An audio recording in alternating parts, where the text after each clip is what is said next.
Today, we're going to be talking about some of the most surprising FNAF fan games I've ever played. These are games that completely exceeded my expectations. Whether I went in knowing nothing about them or expecting something entirely different, some of these ended up becoming some of my favorite FNAF fan games despite how little I expected from them, so let's get into it. Being overwhelmed, not necessarily something as we people look for in life. There are a lot of things people like to do that don't really make sense to me. Some people like to go cliff jumping or skydiving, something to give them an adrenaline rush, and while I myself would never do it, I can at least understand how that could be appealing. You want to know something nobody ever wants though? To be overwhelmed. This is the reason why a lot of max mode challenges can turn a lot of people off. And the same reason why I have no interest in trying out Hopeless Pursuit. For the love of God, please stop emailing me about Hopeless Pursuit. I'm not doing it. However, recently I found a FNAF game that is one of the most unique FNAF experiences I've ever played. Except there was something very interesting about it. It has to be one of the most overwhelming Five Nights at Freddy's games I've ever played. This is probably going to be a long one, so sit back, relax, and let's talk about Next Week at Freddy's. Next Week at Freddy's takes FNAF 1 and completely reworks everything about it, adding several brand new mechanics to make your heart sink into your ass. And nothing explains this feeling better than when you load into the office and turn around for the first time. Oh, whoa. Whoa, oh. Oh. Oh. Oh. Fuck. This is the control panel, your main mode of defense throughout this game. If this looks like a lot, that's because it is. Here's a fun fact. I actually went to play this game around 4 months ago.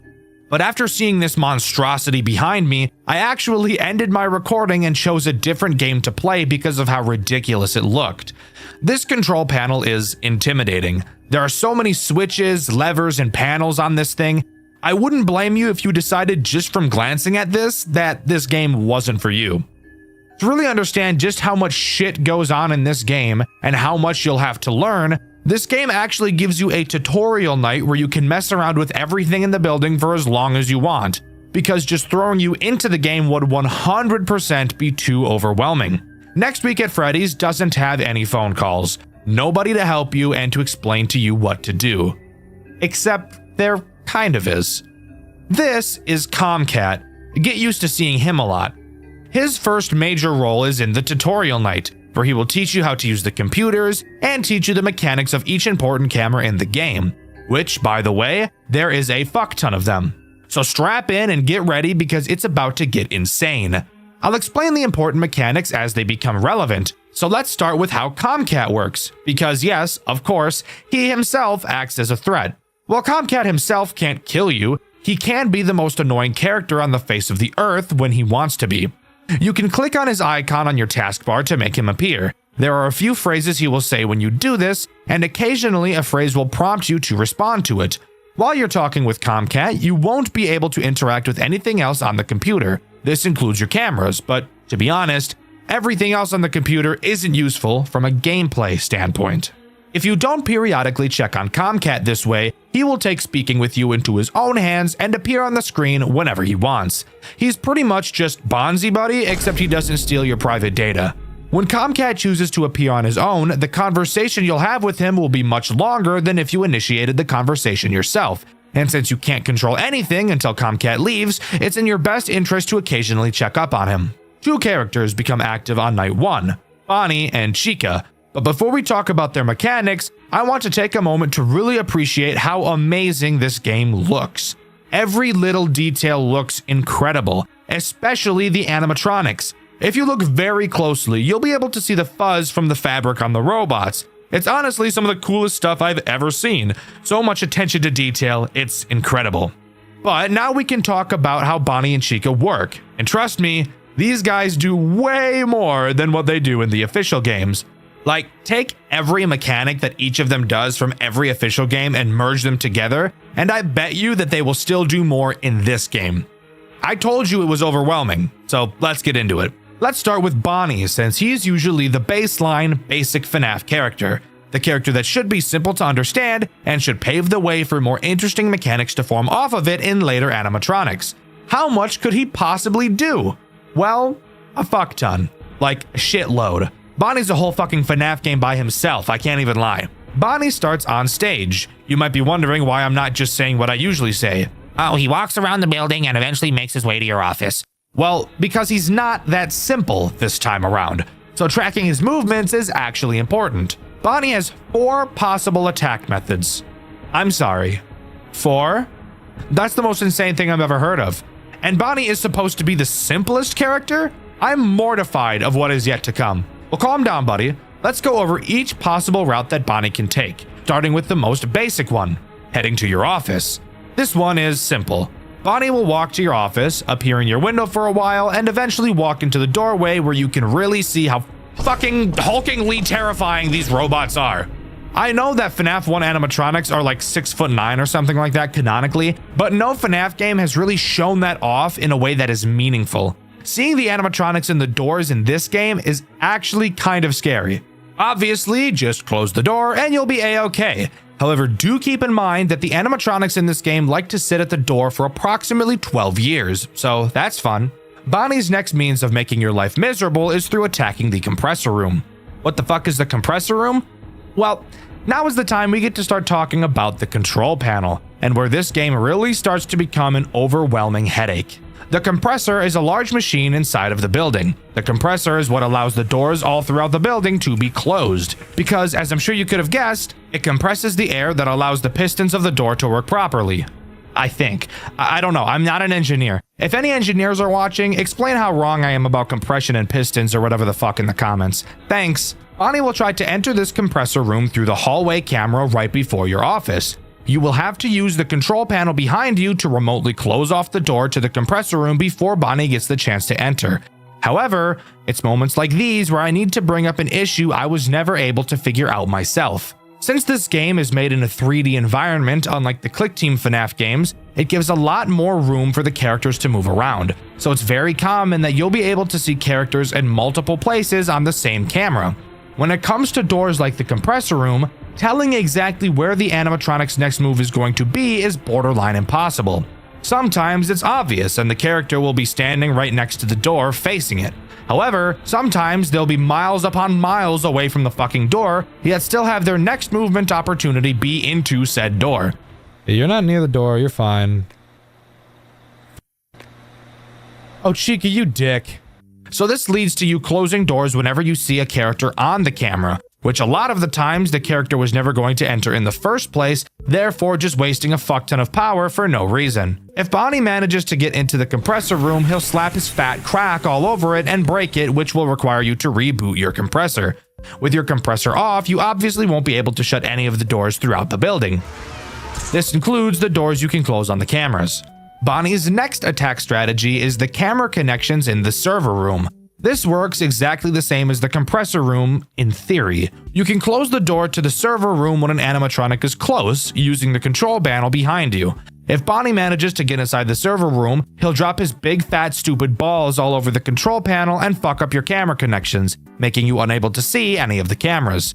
You will then have to manually reboot them, which along with the compressor reboot takes a very long time. However, I'd argue that not being able to see your cameras affects the gameplay loop a lot more often. Where a lot of FNAF games fail to make the cameras super useful, Next Week at Freddy's succeeds greatly at making the cameras more important than any other tool at your disposal. The final attack strategy that Bonnie can have is activating Foxy, which brings up Foxy altogether. There are actually 2 different versions of Foxy in this game, the normal one and the scrapped one in the back room. We'll talk about the back room one later. For now, let's focus on the main Foxy.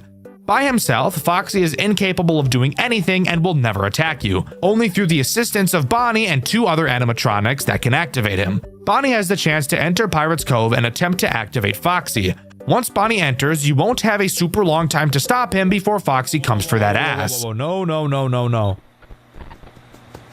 Fucking dick! My whole asshole just fell off. It did, just dropped right out. Just dropped, just plop, just fell right out of my ass. Using the special flashlight on the Pirate's Cove camera, you can scare away any unwanted animatronics. However, using this light does temporarily cause higher power usage from everything that uses power. For what reason? I have no fucking idea. I guess God just hates me.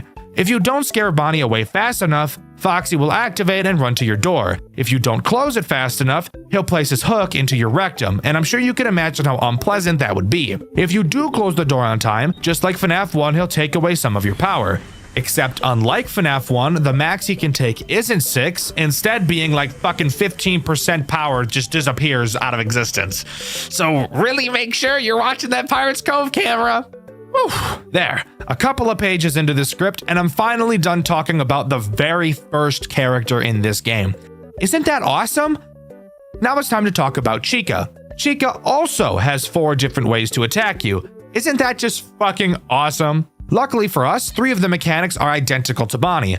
Obviously, Chica can attack your right door. She can also try to fuck up your cameras using the server room, and she's one of the other characters that will attempt to activate Foxy. However, I have noticed that it seems like Bonnie will attempt to a lot more frequently. However, that may also just be because Bonnie's AI value is typically always higher than Chica's is. The new mechanic that Chica adds is pretty similar to Bonnie's compressor attack, except Chica will attempt to attack your power grid. When you see her near the power grid door, you can obviously close it using the control panel behind you. If she manages to get into the power grid room, she will literally just shut off the power to the entire building, and you'll have to reboot it, which takes quite a long time. The power being turned off is undoubtedly the most dreadful situation you can be in.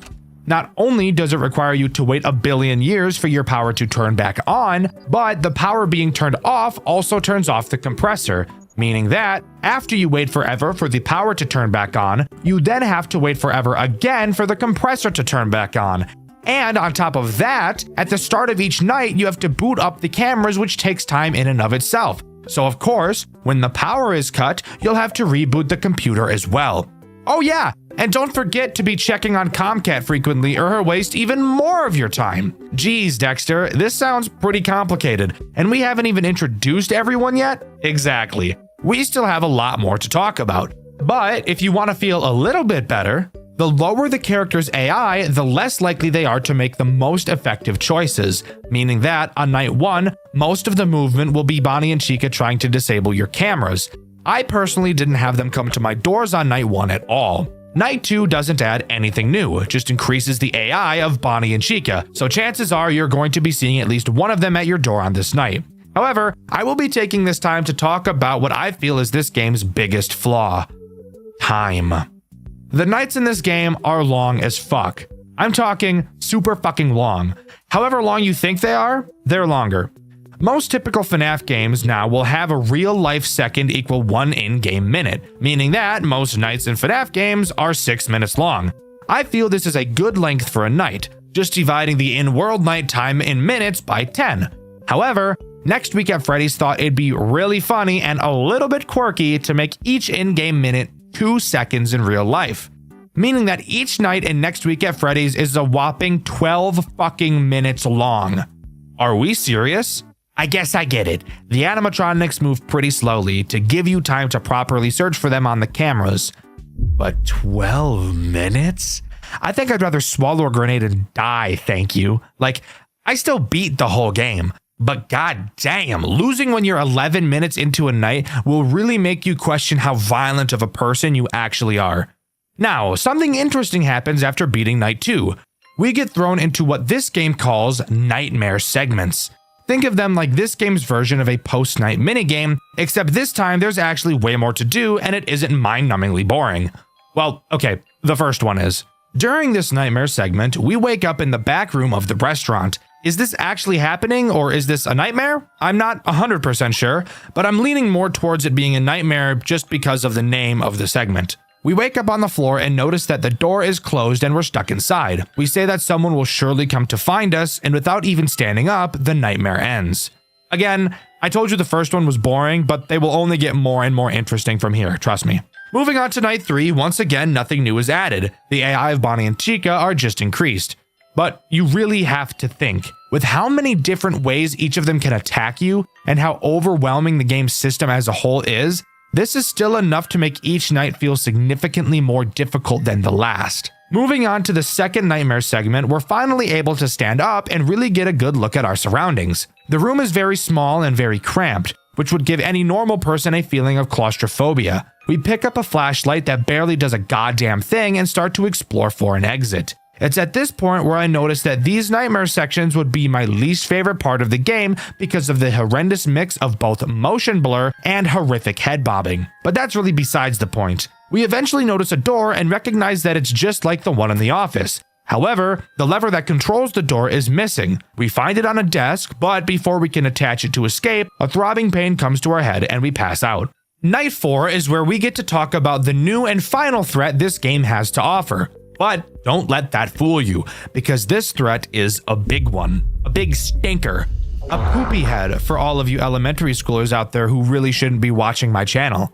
Night 4 introduces Freddy, and let me tell you, he's got all the tricks up his sleeve, and he's ready to flatten you like a pancake and fold you like an omelet. Freddy can literally do everything, and he moves faster than the other animatronics, so needless to say, he's going to be the one that grabs a clump of your rump and doesn't let go like a snapping turtle. Not only can Freddy take all 4 of the paths that Bonnie and Chica can take, those being fucking the compressor room, activating Foxy, killing the power, and disconnecting your cameras, he can also attack either of your doors, and there's also something else unique to him that he can do.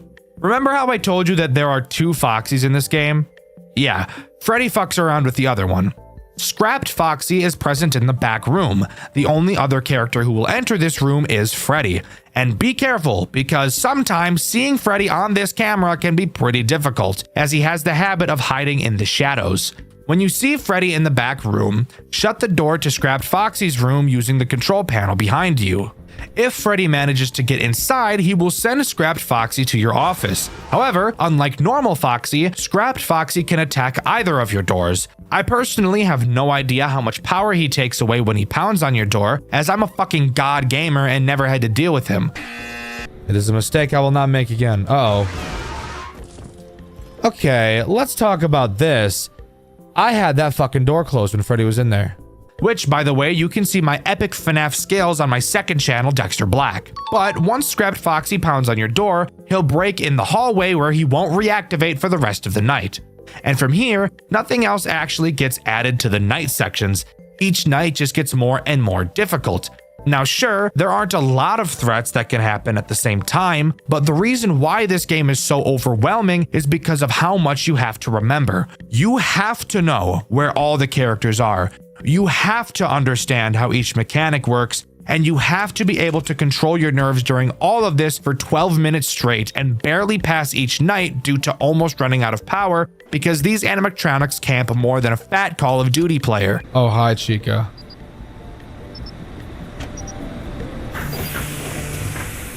My luck is gargantuan right now. Moving on to the third nightmare segment, this game really shows how much of a dickhead it can really be. We wake back up and are finally able to put the lever on the door, only to find out that the door isn't even getting power, which doesn't make sense because we know from the night sections that if there's no power, the door opens, but what the fuck ever, I'm pretty sure this is literally just a nightmare. Turning around, we notice that the once cramped room is now larger, as a wall that was previously present has disappeared, now leading into a large storage area. With our worthless flashlight in hand, we venture into the dark room, following a wire on the ceiling that will hopefully lead to something to turn the power on. After some wandering, we find a breaker box, but it's locked and we're unable to get into it. We figure a key must be around the maze of a storage area somewhere, so we set out to find it. Guys, I hated this section so fucking much. I mentioned earlier I have motion sickness, and this gameplay is some of the most nauseating shit I've ever seen in my life.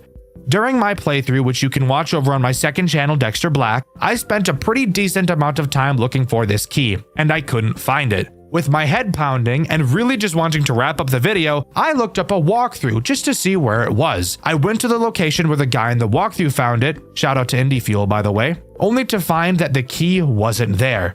The key spawns in a random location, so you can't look up where it is.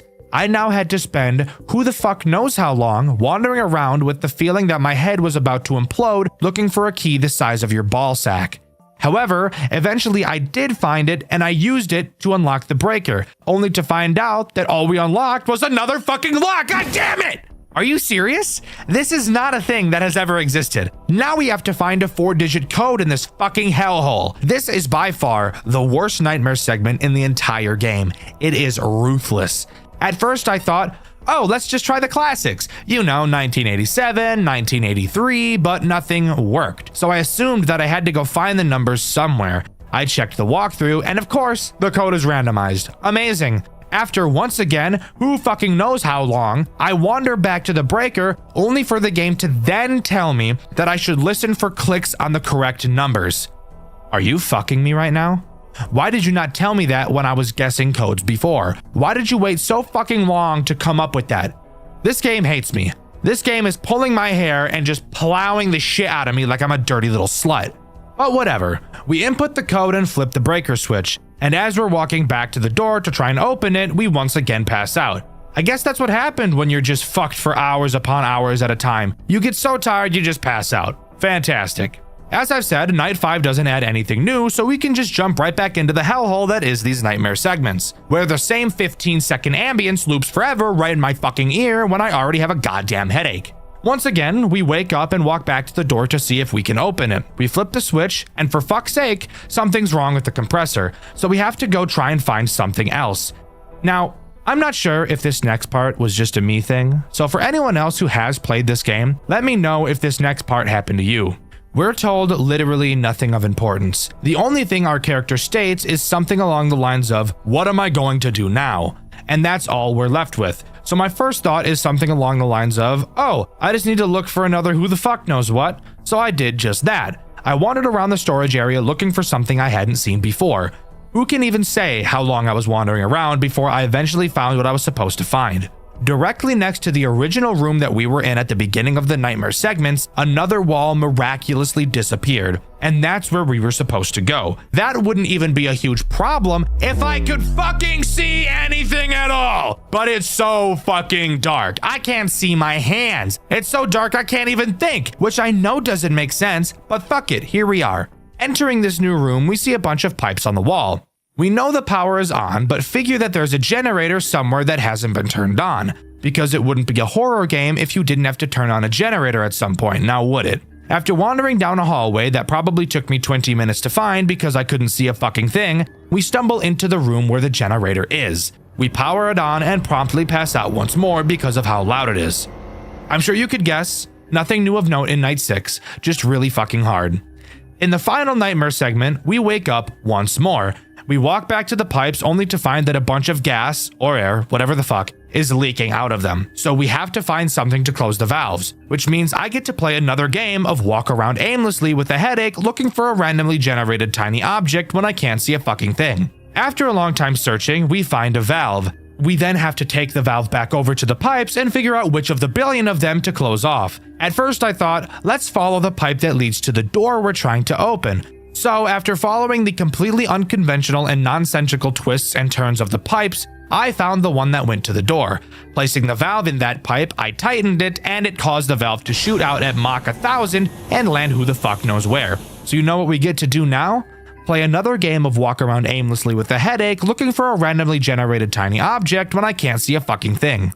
After finding it lying on the fucking ground, I decided, fuck it, I'm just gonna brute force this one. And to my luck, the pipe I chose to put the valve in next just so happened to be the correct one, thank God. Finally, we head back over to the door and try to open it one final time, and finally it opens. We see a newspaper with some audio from a newscast playing in the background, explaining that an employee at Freddy Fazbear's burned down the building after reporting that the animatronic stalked him during the night. This employee is who I can only assume to be us. We were placed into a psychiatric hospital because everyone just assumed we were cuckoo bananas.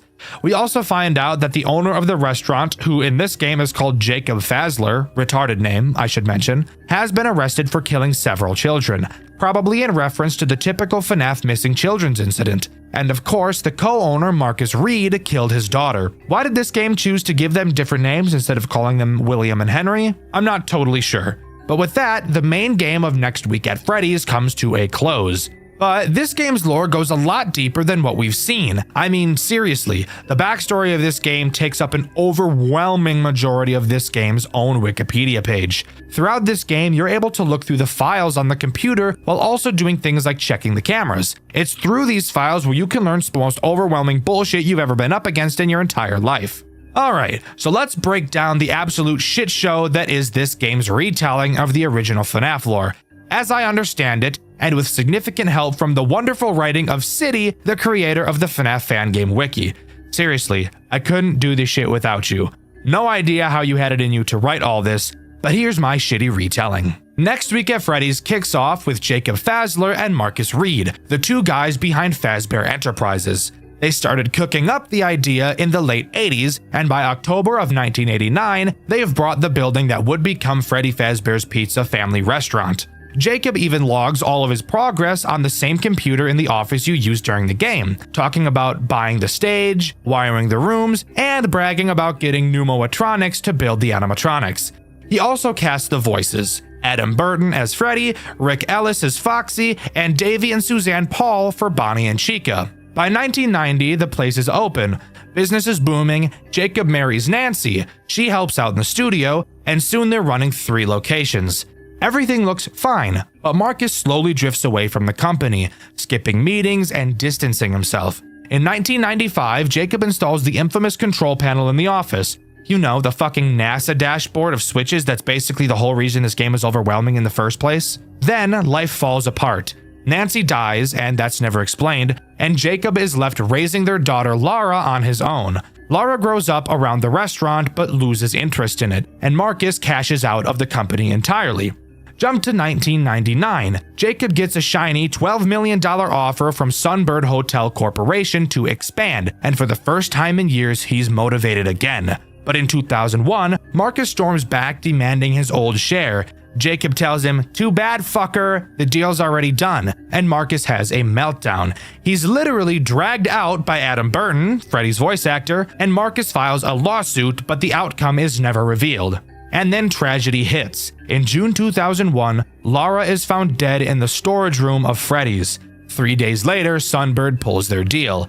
Jacob's later logs get darker. He writes about hearing Lara's cries and feeling like she's watching him, angry. By 2002, he admits he's, quote, made a mistake. That mistake? Involvement in the deaths of 3 children.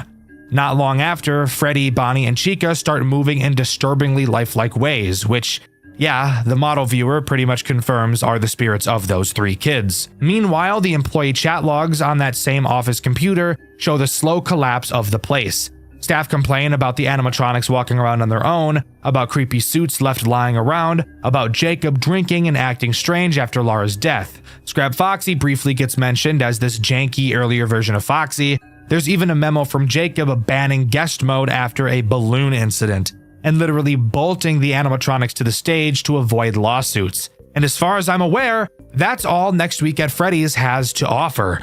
Overall, I think it's one of the most creative FNAF games ever designed from a gameplay standpoint. The game looks gorgeous, it functions really well, and it found a way to make literally every single mechanic useful, which is something a lot of FNAF games just don't seem to be able to do.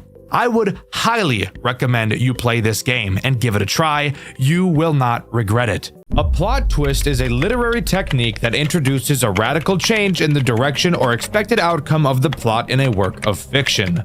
Now tell me, can you think of a horror game that pulls off an insane twist? Maybe Resident Evil 8 in its crazy twist comes to mind. Now let me ask you another question. Can you name a FNAF game with a crazy twist? A twist so cool you have to sit back and think, wow, that was pretty sick. The game I'll be covering today has one of those twists, and I'm incredibly excited to share with you the amazing experience I had while playing Showman's The Awakening. For those of you already familiar with this game, you may know that it actually has a game that came before it. Kinda. Years ago, the same developer released a game called Phobia: The Awakening, using the Wiggles as inspiration for the characters. Well, turns out the dev wanted to remake their game using their own original characters to continue the story, so now here we are with Showman's. This may lead you to ask the question, if I've already played Phobia, is there even a point to playing Showman's? And trust me, this is a question I've asked myself. Originally, I saw people asking me to play Showmans. I played Phobia on my second channel, Dxtr Black, not knowing at the time that Showmans was a thing, learning soon after the first episode went up that it was in fact a thing. So I questioned, does it even bother to play it? Well, recently I've made the decision to do exactly that and give Showmans a try. And let's just say, if you've played Phobia, play Showmans. It's everything Phobia is and more.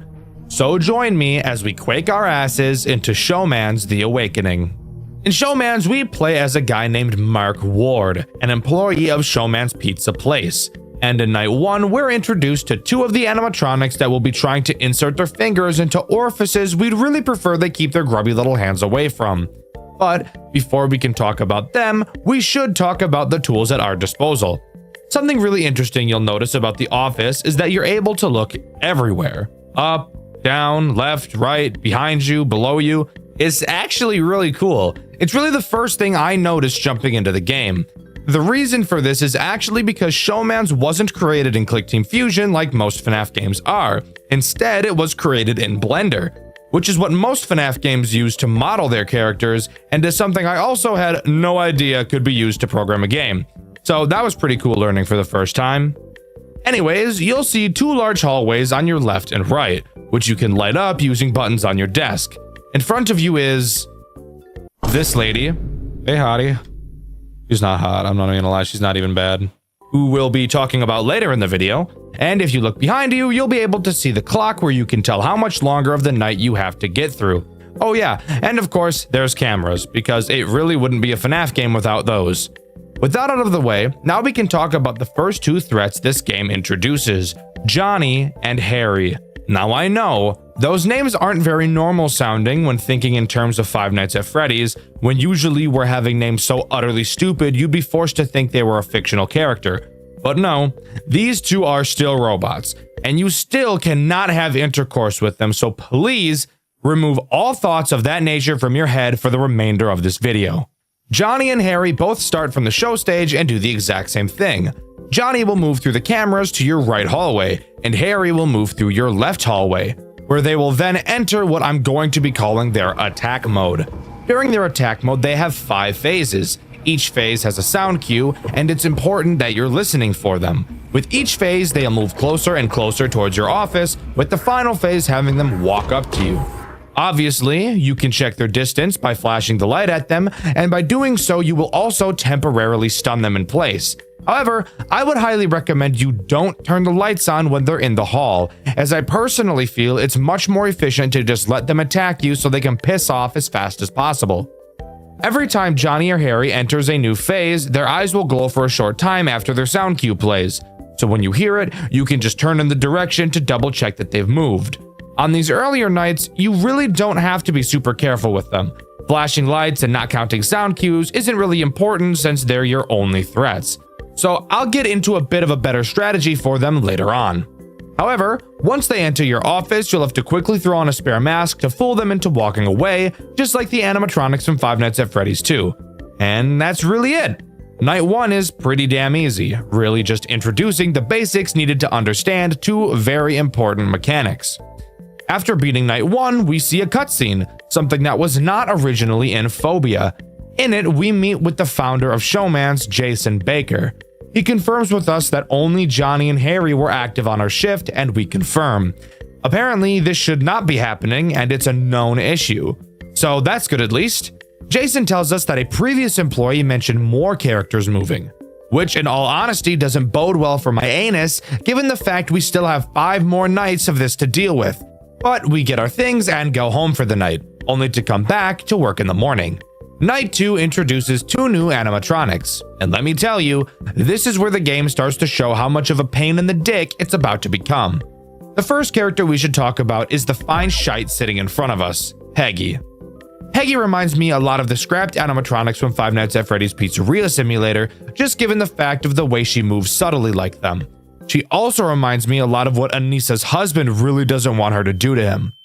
Whenever you're not looking at her, whether that be checking on the cameras, looking at the hallways, or checking the clock behind you, Peggy has a chance to advance phases. You'll be able to see her start by looking down and slowly transfer through the phases until she's ready to attack. In order to reset her, all you have to do is flip the breaker switch on your desk to shock her and she'll reset. But be careful not to just spam this lever over and over, because every time you shock her, she becomes more aggressive, leading to the end of nights becoming incredibly stressful due to how fast she'll be attacking you. Cap'n Cackle is the other menace introduced on night 2. He is this game's Foxy. If you couldn't tell by looking at him, he's a pirate, just like Foxy. Also, he looks like he's cracked out of his fucking mind, zooted to the fucking moon. Seriously, look at this geeked out motherfucker. Holy shit, bro hasn't slept in 18 days. Look at those eye bags. What the hell happened? Stop looking at me, dude. Tell me that guy doesn't smoke crystal meth. Look at those fucking eyes. What are you doing? Hey.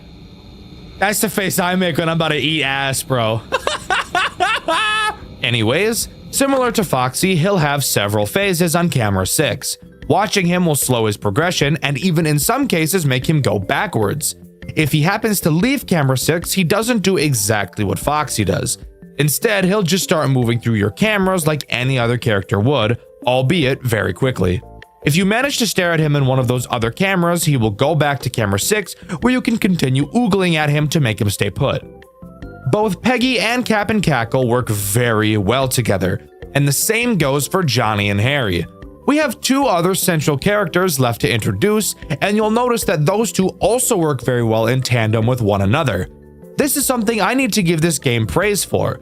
It is so incredibly good at introducing new mechanics in a way that's stressful, yet engaging and fun.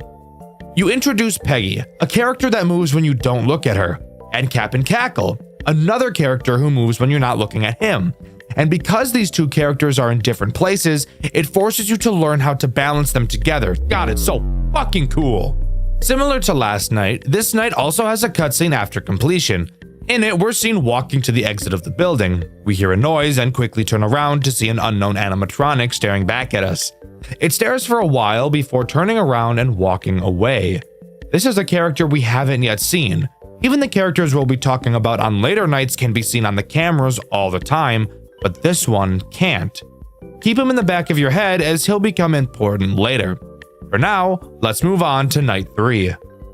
Night 3 only introduces one character, but it also introduces another incredibly important mechanic, that being your vents.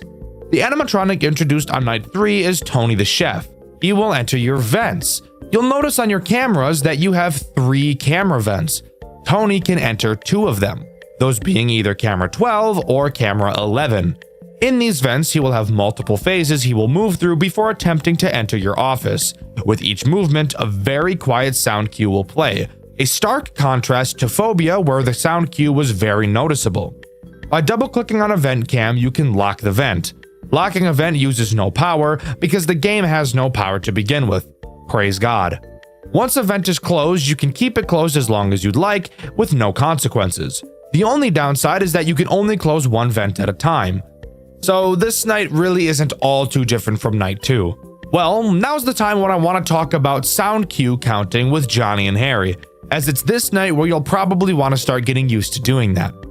As I mentioned earlier, Johnny and Harry each have 5 different phases in your hallway. The first is when they initially enter the hallway. You'll be able to tell because you can see their eyes in the hallway for a brief moment, and because you'll be able to hear their big ol' feet stomping around, kind of like I want Toy Chica to stomp on my testicles. Once one of them enters your hallway, you can stop checking on them and focus on listening. Start a mental count of 3 in your head. All sounds in this game are directional, so that really helps. Whenever you hear footsteps on either side of you, decrease that side's number by 1. Once the counter reaches 0, you know that the next time you hear footsteps from that side is when they'll walk into your office to attack. Okay, 4 left, or 3 till he's at the last stage. 2 left until he hits door. Okay, 1 more. And he's at the line. He's walking the thin line. 1 more. I want to see how close I can cut it. Hi. Oh, yes. Yeah, that's awesome. Thanks for that. Doing this while they're both attacking you at the same time can get a little overwhelming, and on later nights they do like to attack together a lot. But if you can nail this counting strategy, they really shouldn't be too much of an issue. After completing night 3, we get to watch another lovely cutscene. In it, we're looking through the factory for who the fuck knows what.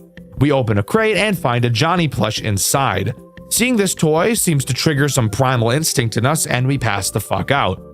Honestly, bro, probably not the greatest place to lose consciousness, I'm not even gonna front. We awake in another room, only to look up and see Showman. Scared as shit, we wake up from our slumber only to realize it was a short dream we had after we had passed out. There is clearly something mentally wrong with our dear, beloved Mark. We just have to figure out what it is. Night 4 introduces the man himself, Showman. Showman works in perfect tandem with Tony, also attacking your vents. Although, unlike Tony, Showman can only attack your camera 13 vent. However, he also fucking loves to do this at the same time that Tony is jumping penis first into your vents. Showman only has 3 phases in the vent before attacking, so notably faster than Tony. So while both of them are attacking your vent, you really have to be counting their positions to figure out whose vent you need to close first, because once again, you can only have one closed at a time. If one of those fuckers get into your office, they're gonna crank that soldier boy and clock you in the jaw. I'm just gonna go ahead and put this on and hope to God. Okay, so it didn't work. I couldn't tell which one was closer, bro. I thought the guy I had blocked off was closer. I couldn't tell. All in all, each character is incredibly easy to deal with, but because of how perfectly they all work together, it can lead to an incredibly stressful experience trying to play against all of them at the same time. However, never at any point throughout my playthrough did I feel like this game was unfair or that RNG was too much of a factor. This game, dare I say it, might have borderline perfect video game balancing. After completing night 4, of course, we get another cutscene. This one taking place before we go to work for the night. Before we enter our car, we get a call from Jason, telling us not to come in to work tonight. He says things are getting too dangerous and that it would be unsafe for us to go through our shift. We agree to not go in tonight, except the plot twist is that I fucking lied and we're gonna go in anyways, because we hate authority like a 16-year-old white boy from the suburbs. On night 5, we get a call from the phone guy, and let me tell you, he is absolutely pissed that we decided to come in for the night. He explains that anything in that building that moves will be demolished in the morning. He tells us to do whatever it is we're trying to do and get out, because they're not going to send anyone into the building to get us out. Other than that, Night 5 is exactly what you'd think it is, just a much more difficult version of Night 4, really testing your reflexes and especially your nerve control. But on this night is when I have to bring up really the only problem I have with this game. Volume. This game is actually the loudest fucking game on planet Earth. Holy shit. Everything makes noise, and it makes a damn lot of it at that. There are typically ambient sounds in FNAF games, but for the love of God, this game plays intense music throughout most of the night, and it is loud as dick and balls. Want to hear the best part? As you get closer and closer to 6 a.m., the music adds more components and gets even fucking louder! This really doesn't help when so much of my strategy revolved around listening to sound cues. It's fucking crazy just how loud this game is! Now granted, was this something that was intended? Most definitely. And I'm not even saying that it's a bad thing, because obviously, inherently, it isn't. I was still able to beat the game just fine, and I feel like most other people would be able to beat it just fine as well. But this is something I couldn't not talk about.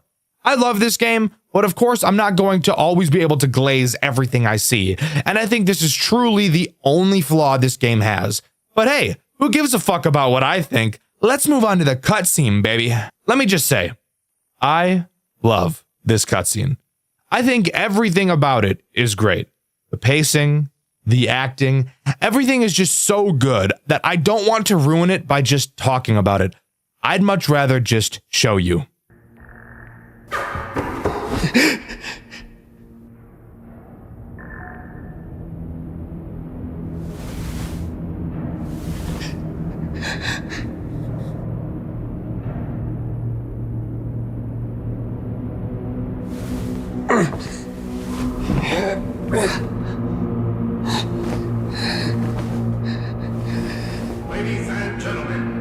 and girls, put your hands together for our birthday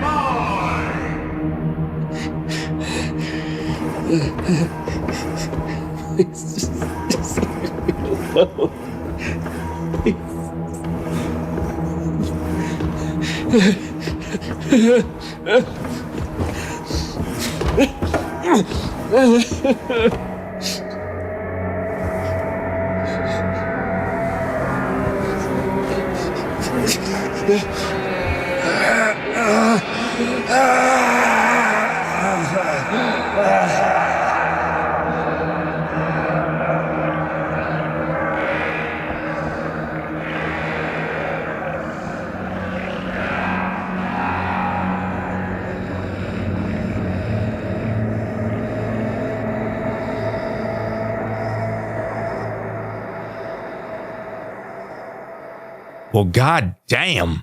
We really should have listened and not come back, huh? So, it's safe to say that our pal Mark really got fucked here. Something I think is actually really cool. It's fairly common for FNAF games to have a character die in them, most commonly a phone guy, but to actually see it like this is just awesome. Going into night 6, we actually get a cutscene before the night happens rather than after it. In it, we play as the phone guy going into the building to get Mark. After a bit of searching, we find him, and once again, I think it'll just sit much better with you if you just watch it for yourself. Mark? Is that you?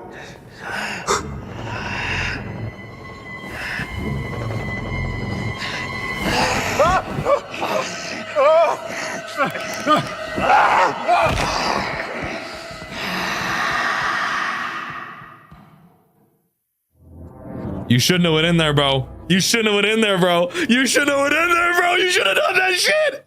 Oh, fuck. Oh, God. Oh, God. Oh, my God. What do I do?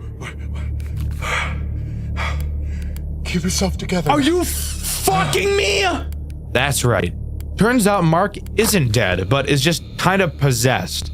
Phone guy, or his real name, Matthew, runs back to the office with Mark on the pursuit, and night 6 begins. Night 6 consists of 4 threats, 2 of which we've already covered, Cap and Cackle and Peggy. However, you'll immediately notice that they both look pretty fucked up. Why is this? Well, turns out by demolish the animatronics, they really meant set the whole fucking building on fire, because once again, it wouldn't be a FNAF game without a fire, right? Oh yeah, and of course, they are way more aggressive. Another thing you'll notice immediately is that we're stuck with the flashlight instead of the building lights. And let me tell you, as I'm sure you can already see, it is dark as fucking shit in this goddamn building with no lights. Of course, your flashlight has power, so you'll have to use it sparingly. You'll need to use it to check the hallways and to even be able to see Peggy in front of you. This honestly adds a whole new level of fear to this game, mainly with Peggy. I never got very good at telling when she switched positions, and to now have it where I can't even naturally see her just added a whole new fear factor, and I love it. The other 2 threats are the animatronic we saw in the post-night 2 cutscene, dubbed The Figure, and Mark himself, which is honestly one of the coolest twists I've ever seen. Having the character you've been playing as the whole time flip like this, it's insane. It's honestly one of the coolest things I've ever seen come out of a FNAF game. Let's start with Mark. Mark works the same as Harry and Johnny, except I feel like he's even easier. He can attack from either of the 2 halls, and unlike Johnny and Harry, you cannot see his eyes. He's also much, much quieter. The reason I think he's easier? Well, you don't have to do any mental counting to tell when he's going to attack, as he has a totally unique sound cue for when he enters your office. So as long as you've got fast reflexes, it's really just a game of waiting to hear the sound cue and putting on the mask.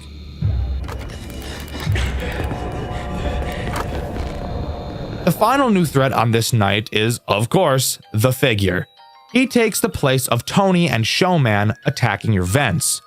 He can attack any of the 3 you have, since there won't be 2 characters going for the vents at the same time. Again, I honestly feel like this is easier than Tony and Showman. Of course, the Figure is fucking light speed fast when choosing and climbing through vents, so as long as you've got fast reflexes, it really shouldn't be too much of a challenge. Ironically enough, the main challenge I had with this night was not the two new threats, but the two returning threats, Peggy and Cap'n Cackle. Again, these two have the best synergy out of any of the characters in this game, so bringing them back for night 6 was a no-brainer. Really, the actual problem for me was Peggy. The sheer speed at which she moves is enough to make you shit in your britches, and nearing the end of the night, she will be moving at a speed Usain Bolt would be creaming his pants over. But if you can control your nerves for long enough, you'll complete night 6 and move on to the post-night cutscene. Matthew runs as fast as he can to the exit, only to find it locked. Turning around, we see Mark slowly creeping up on us like the booty cheek creep freak. The screen cuts to black, and we're left with only the screams of Matthew echoing throughout the pizzeria, and Showman's The Awakening comes to a close. Kind of. We're not exactly done just yet. There's actually 6 other secrets this game has to offer, that being the secret tapes. On each night, you will be able to find one of these tapes and play them later. On night 1, if you check camera 9, you'll be able to see a tape on the shelf in the top left corner. Night 2's tape is located in one of the drawers in your office. Night 3's tape is located on camera 3 on a shelf in the bottom left corner. Night 4's tape is located on camera 2 at the top of the screen. Night 5's tape is located on camera 5 on a high shelf in the middle of the camera. And Night 6 tape is conveniently located directly in front of you on the desk. Hey there, post-scripting Deku here. Turns out I'm fucking wrong. These are not the locations of the tapes on every night. Turns out every single night, besides the 6th one, has a random location for each tape, each being on a different camera. This was just the order that I had. So, yeah. Sorry about that. These tapes, as I'm sure you could have guessed, go over some extra bits of lore to help us piece together the story. And this is the part of the video where I say, I'm very sorry, guys. I'm terrible at talking about story, but I'm going to try my best here. Tape 1 shows all of the characters on stage singing the happy birthday song to a kid whose name isn't explicitly said. We can see by the date of the tape that this takes place in 1995. Tape 2 seems to be a sort of log from Jason, explaining his reasoning for why he believes the characters are acting so hostile. Originally, when they were first being built, they attempted to add an advanced facial recognition system that would allow the characters to actually see and think for themselves. Although the system never ended up working as intended, they wiped the idea from their systems. Well, guess what, fucker? Turns out they really didn't, and Jason seems to think that this is the reason the characters are acting the way they are. Jason makes a brief mention of an unnamed him and questions if one of his employees are potentially tampering with the characters. I'm guessing that him is referring to either Mark or the figure. Tape 3 shows 2 guys working on Tony. They're talking about how these robots should be scrapped because of how old they are, and then the guy in the back says a sentence that I literally cannot for the fucking life of me decipher. Like many other things in this game, the static that plays during these cutscenes is so fucking loud I can't hear anything except it. I'll play what he says here, and if any of you guys can decipher it, please let me know in the comments. That company's been up in deals with recently. Why? Tape 4 is one of my favorites. It really gives off the FNAF VHS style that I really like. A maintenance worker is running a test on Cap'n Cackle. It doesn't quite go as planned as he bugs out, so they restart him and then get attacked. Afterwards, showing the lifeless corpse of the employee laying on the floor in front of Cap'n Cackle. It's just such an unnerving moment to see this in person.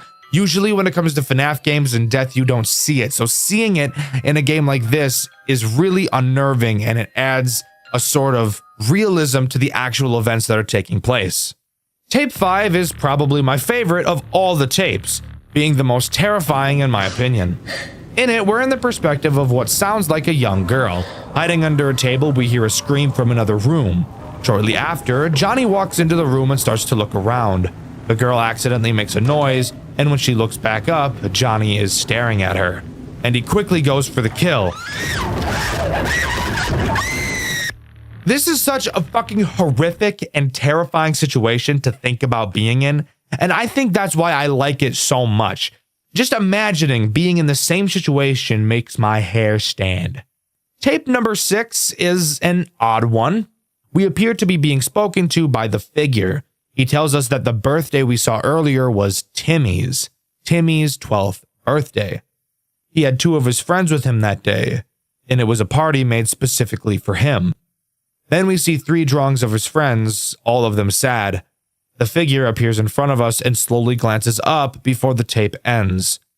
Again, as I've previously stated, lore analysis is not my strong suit at all, so I really can't even begin to imagine what anything here means. I know robots mad and robots kill, and I think that is neat enough. Overall, Showman's The Awakening is such a big step up from Phobia, and while I still do love that game, I think I love Showman's even more. Amazing graphical upgrades, fantastic cutscenes, and a gameplay loop that's so fun, difficult, yet still not frustrating. This game really has it all, and I truly think it's a fantastic game to play if you're at all interested in horror games.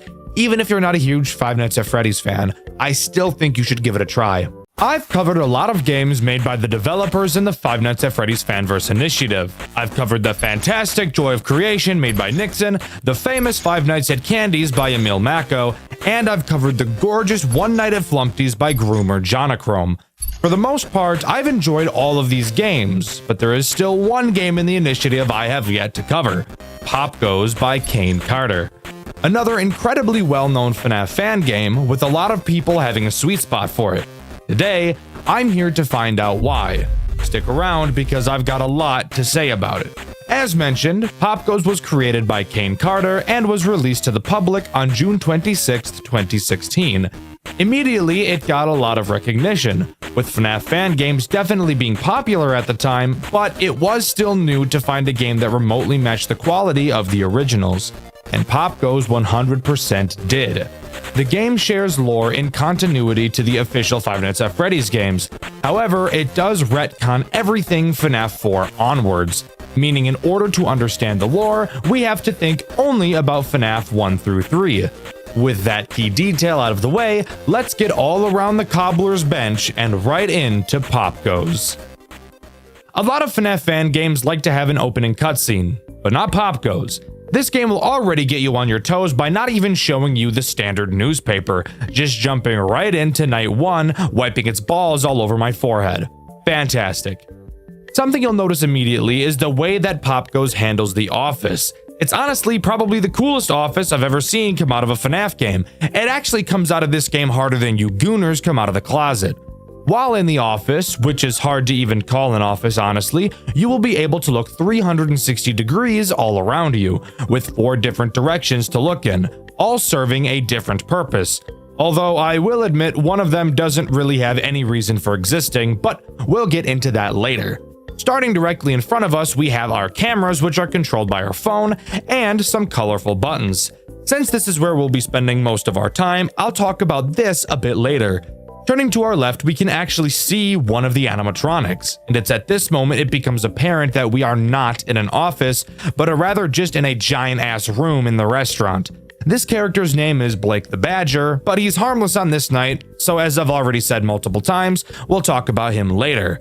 Turn left again to look behind us, and we'll be able to see the actual fucking stage where all the characters are. Holy shit, my butthole just puckered and my penis just retracted up inside of my body. We are literally constantly next to almost every animatronic in the entire game. You might think that'll make just about everything in this game useless, since they're already pretty much free to grab up on us, but as you'll learn throughout this video, these guys have a very, how should I say this, retarded thought process. Finally, turning once more to the left, we can see a window to the parking lot, with a bird character standing outside. We'll talk about what he does later, but for right now, I want to talk about what actual purpose this window serves. On the bottom of the screen, you will see a panic meter. Naturally, throughout the night, it will rise, and looking at animatronics will cause this panic meter to rise faster. In order to make it decrease, you'll need to look to the right at the window. I guess looking outside makes you remember how much you enjoy touching grass. Just kidding. Being outside is scary, and it's summer right now, so it's really fucking hot. I'd rather die than go out there. Fun fact, as I'm writing this script, I'm not wearing a shirt because of how blazing hot it is, even though it's only 9:45 p.m. What kind of bullshit is this? Why is it so goddamn hot where I live? This shit is ass. Oh, and by the way, as I'm recording this, it's currently 11:48 p.m. and it's somehow gotten even hotter. Also, by the way, put your dick back in your pants. You're not going to see me shirtless. And stop imagining it too. I already know how weird you fucking freaks are. Yes, I read the comments. Behave. Anyways, if your panic meter increases all the way, you'll be unable to do literally anything. That includes turning to look in any direction, and Pop Goes will very quickly dig in your butt. Want to hear a really cool fact about this? Turns out I'm actually the most retarded person on the face of the planet Earth. The phone guy explicitly describes that if we're feeling panicked to look outside. I swear to you, I had no fucking idea that the window to our right was a window to the outside. I knew it was a window, but for some reason I couldn't tell that it was to the outside of the building. I thought it was just another room inside the building, and I think the reason I thought that was because the animatronic could be seen through it, and I didn't think that they'd place an animatronic outside. But that still doesn't make sense, because what I thought you had to do was look at camera 10, which is a camera out in the parking lot. While this does seem to decrease your panic very slowly, I thought it was going to be impossible to beat this game because of how slowly it dropped. Again, keep in mind, I can see the crow animatronic in this camera, and it took borderline until night 3 for me to notice that yes, that window is outside, and by looking out of it, my panic will decrease a fuck ton faster. Looks like the panic meter don't exactly work very well though, bro. Like, look, I keep fucking jumping back up and shit. What am I supposed to do with this panic meter, bro? It like doesn't go down consistently at all. Dude, this is bullshit. What the fuck are you supposed to do? That's not possible. What the hell is that bullshit? What? What's the point of turning except to see? Like, what's the point of this? Like this area. Wait, that's the... Oh! I'm retarded. This is a fucking parking lot. He means literally... Guys, I'm actually fucking retarded. Holy shit, guys. I'm a fucking idiot. Oh my god. That has to be actually the fucking stupidest thing I've ever done in my whole life. So, with that out of the way, let's talk about our camera system. Looking at it at a first glance may seem a bit intimidating, but this game actually does a fantastic job at slowly introducing new mechanics. It's actually probably better at this than any other FNAF game I've ever played before. Let's just focus on what needs to be focused on during night 1 and ignore everything else until it becomes relevant. Obviously, you can switch through the cameras like any FNAF game, and the cameras in this game use no power. In fact, this game doesn't even have power to begin with, which I think is something we can all appreciate. The only other thing on the cameras we need to worry about is the room shutdown button. This button does exactly what you think it does, temporarily shuts down the power to a specific room. You'll notice you can only use this button on cameras that have this weird device on them, and if you can't tell what this is, it's a 3D printer. Why are there 3D printers here? Well, canonically, I'm pretty sure it's because the kids that come to the restaurant can print out their own animatronics or something like that. I don't really know. I was more focused on the phone guy talking about his boring ass life. I wasn't really paying attention to the actual story of the game very much. Where these 3D printers come into play during gameplay is when we talk about our boy, Pop Goes the Weasel. Yes, we are actually introducing the main character of the game on night 1, something quite a few FNAF games don't like to do until later nights. Pop Goes will leave his stage and head towards any room with a 3D printer, which by the way you can actually turn around and watch him leave via walking through the very room you're sitting in. Remember how I said the characters in this game make some pretty retarded decisions? Yeah, this is one of them. If Pop Goes' goal is to kill me, why doesn't he just do it? He's literally directly behind me. It would not be hard at all. In fact, the only time he does kill you is when your panic meter gets too high. So, if he doesn't kill you himself, how is he a threat? Great question, and one I'm going to answer because, no shit, it'd be a pretty shitty review if I didn't explain anything. Once Pop Goes enters a room with a 3D printer, he will attempt to print out a piece of a character called the Black Rabbit. It's literally just Shadow Bonnie from Five Nights at Freddy's 2. In order to stop him, you will have to shut down the room he's in before he prints it. This will make the printer turn off and will make him leave to go find another one. After a few seconds, the power to the room will automatically come back on, so you don't have to worry about losing sight of the room forever. Pop Goes is completely relentless. The moment you shut down one room, it won't be long until he attacks another, which actually leads to a constant pressure gameplay loop. Typically something I would find unfun, but again, this game actually does it incredibly well, and I think it has everything to do with how well it introduces new mechanics. But back to Pop Goes. If you don't shut down the room fast enough, he will print out a piece of the black rabbit and walk back to the office. If you turn around, you can actually catch him placing the piece he printed out on the table behind you. If he prints out every piece, the black rabbit will become active and immediately kill you. I personally never died to the black rabbit, which goes to show either how easy this game is or how much fun I had playing it that I was able to find a rhythm. I should briefly mention how the phone calls in this game work, since they're also quite a bit different from most I've seen. Unfortunately, the phone guy is British. I know that should be given a warning in and of itself, but let's try to move past that tragedy. After getting the typical phone guy spiel, you're given 3 options for things to ask him, and whatever you choose will actually give you some branching dialogue, giving a small bit of replayability to each night. One option usually elaborates on a mechanic, another usually does some lore dumping, and the final is typically just some silly fun. Small details, I'm telling you. They're what make me appreciate games the most. But after beating night 1 in typical FNAF game fashion, we're tossed into a post-night 8-bit minigame to do some lore dumping. Except this game actually does it a little different than other games do. Each minigame takes place in the same area. This weird red maze-ass area. I have no idea what the floor is supposed to be made of, but let's ignore that. In this minigame, we play as Stone the Crow. This is the same character that stands outside of your window in the parking lot, by the way. Each character you play as in this minigame will have a different path you need to follow, and a different item you can interact with. This is the route you need to take as Stone. Following this path will lead you to a balloon boy chained up. Once you see him, the minigame ends. However, if you want to get one of the special endings in this game, there is something you need to do first. In each minigame, you will be able to find a secret character named Simon. Once you find him, you will be transformed into what I'm going to call a purified version of the character. Once purified, if you head over to the balloon boy, instead of the game just ending, you'll actually be able to free him from his shackles. This will happen in every minigame, just with different paths and characters. Additionally, if you interact with Balloon Boy's hat before you reach his room, a short cutscene will play. And by cutscene, I mean a single fucking drawing. But hey, that's cool, I suppose. As far as I'm aware, looking at these drawings doesn't aid in getting you a special ending, just some fun extra lore to find. Night 2 introduces 2 new characters, except they both do the exact same thing at the exact same time in the exact same way, so they're basically only one character.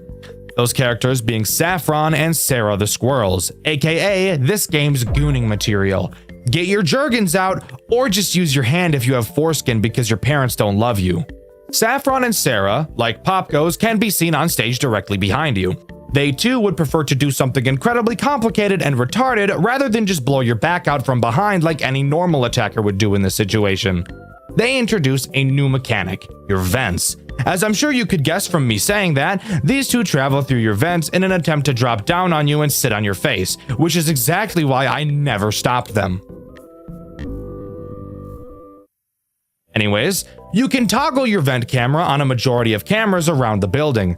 Think of the map as a big roundabout these two have to go around. They start in camera 8, then go to 6, then 3, then 1, then 2, then 5, then 7, and finally arrive at your office. So you have plenty of time to stop them. But be warned, once they travel into a new vent, they will never go back under any circumstance. So really make sure you stay on top of them. Personally, I'm into femdoms, so I prefer to be on the bottom of them. But that's really not important. When you spot them in your vents, you must turn on your vent heater, which will cause lasers of all things to shoot down in the vent, blocking their path. The phone guy tells you that these lasers will stay on for 1 minute, except this game has a crazy twist, and the twist is that he fucking lied. The lasers actually only stay on for 9 seconds. Not 10, 9. Fuck me, I didn't want to see a nice round number anyways. Don't fret, you don't actually have to keep track and count in your head, as on your cameras a heat symbol will appear whenever your lasers are active, meaning that as long as you know how to use your eyes, you'll always be able to tell whether or not your lasers are on without constantly having to toggle vent to check. Kane could have easily not put this heat symbol in the game, and without changing any mechanics, it would have made it a fuckload more difficult. But Kane cares about video game balancing, and I really respect him for that. If the squirrels get all the way through the vent, they will appear in the vent directly above your head. If you look up, you'll be able to see them peeking down at you. Much like Pop goes, these girls actually never attack you. Instead, what they do is snatch up your phone like a frat boy snatches up Easy Cooter. Obviously, without your phone, you won't be able to switch cameras, meaning Pop goes will be free to build up the black rabbit and you'll be done for. However, it's much more likely that your rapidly climbing panic meter will get you killed first. Anyways, on to the post-night minigame. This time we play as Saffron and we're tasked with finding Toy Freddy. Very similar to last night, we can find Simon, become purified, and free Toy Freddy from his shackles. Oh yeah, and additionally can view another picture with some loud-ass music playing as well. Lore or something! Also, by the way, here's the path you need to take. Night 3 introduces one new threat, Blake the Badger. However, I first want to talk about a threat I haven't mentioned thus far, Stone the Crow. He actually has two different attacks, one that becomes active early in the game, and one that doesn't become active until a later night. Both of his attacks are actually the most threatening and annoying out of any character in the entire game. Crazy how one character can have multiple ass-erupting problems that I hate. His early attack has him just be an annoying prick. He will occasionally appear on your cameras and block your entire view. This prevents you from seeing Pop goes, which is obviously not great. But if that wasn't enough, when you look at him, your panic meter actually increases way faster than normal. And want to know the coolest part? The higher your panic, the more commonly he appears on your cameras. That's a fucking wombo combo if I've ever seen one before. Holy shit. Leave my poor anus alone. It's had enough. In order to make him stop appearing on the cameras, you obviously have to lower your panic. Ironically, by staring at him out in the parking lot. Let's just pretend like that makes sense. Anyways, now I can talk about Blake the Badger, a character who is literally just fun. As I mentioned previously, Blake can be seen directly to your left. This, by the way, is the direction that is pretty much useless to look in. Along with seeing Blake, you can also see the door to the server room in this direction. If you look this way long enough, you'll see Blake walk into this server room. You can view the server room on your cameras where you can see Blake present. This camera is one of the reasons why watching him move real time doesn't matter, because you'll be checking the cameras consistently anyways. Blake has you play Simon Says. Hey, Simon! Like the guy in the minigames. I wonder if that's a coincidence. Once Blake is in the server room, he will set the monitor inside to a certain color. On your desk, you will see 5 different buttons, each with a differently colored circle on them. What you need to do is click the circle that's the same color as the monitor in the server room, and then press the Blake button next to your monitor to call him over so he can check if you chose correctly. When you call him, by the way, he will literally come right up to you. If you turn to the left, you will see him staring right at you, which kinda startled me the first time I saw it. If you got the colors right, he won't attack you and will go back to minding his own business. Get it wrong and you're obviously fucked. Want to hear another reason why looking to the left is not worth it?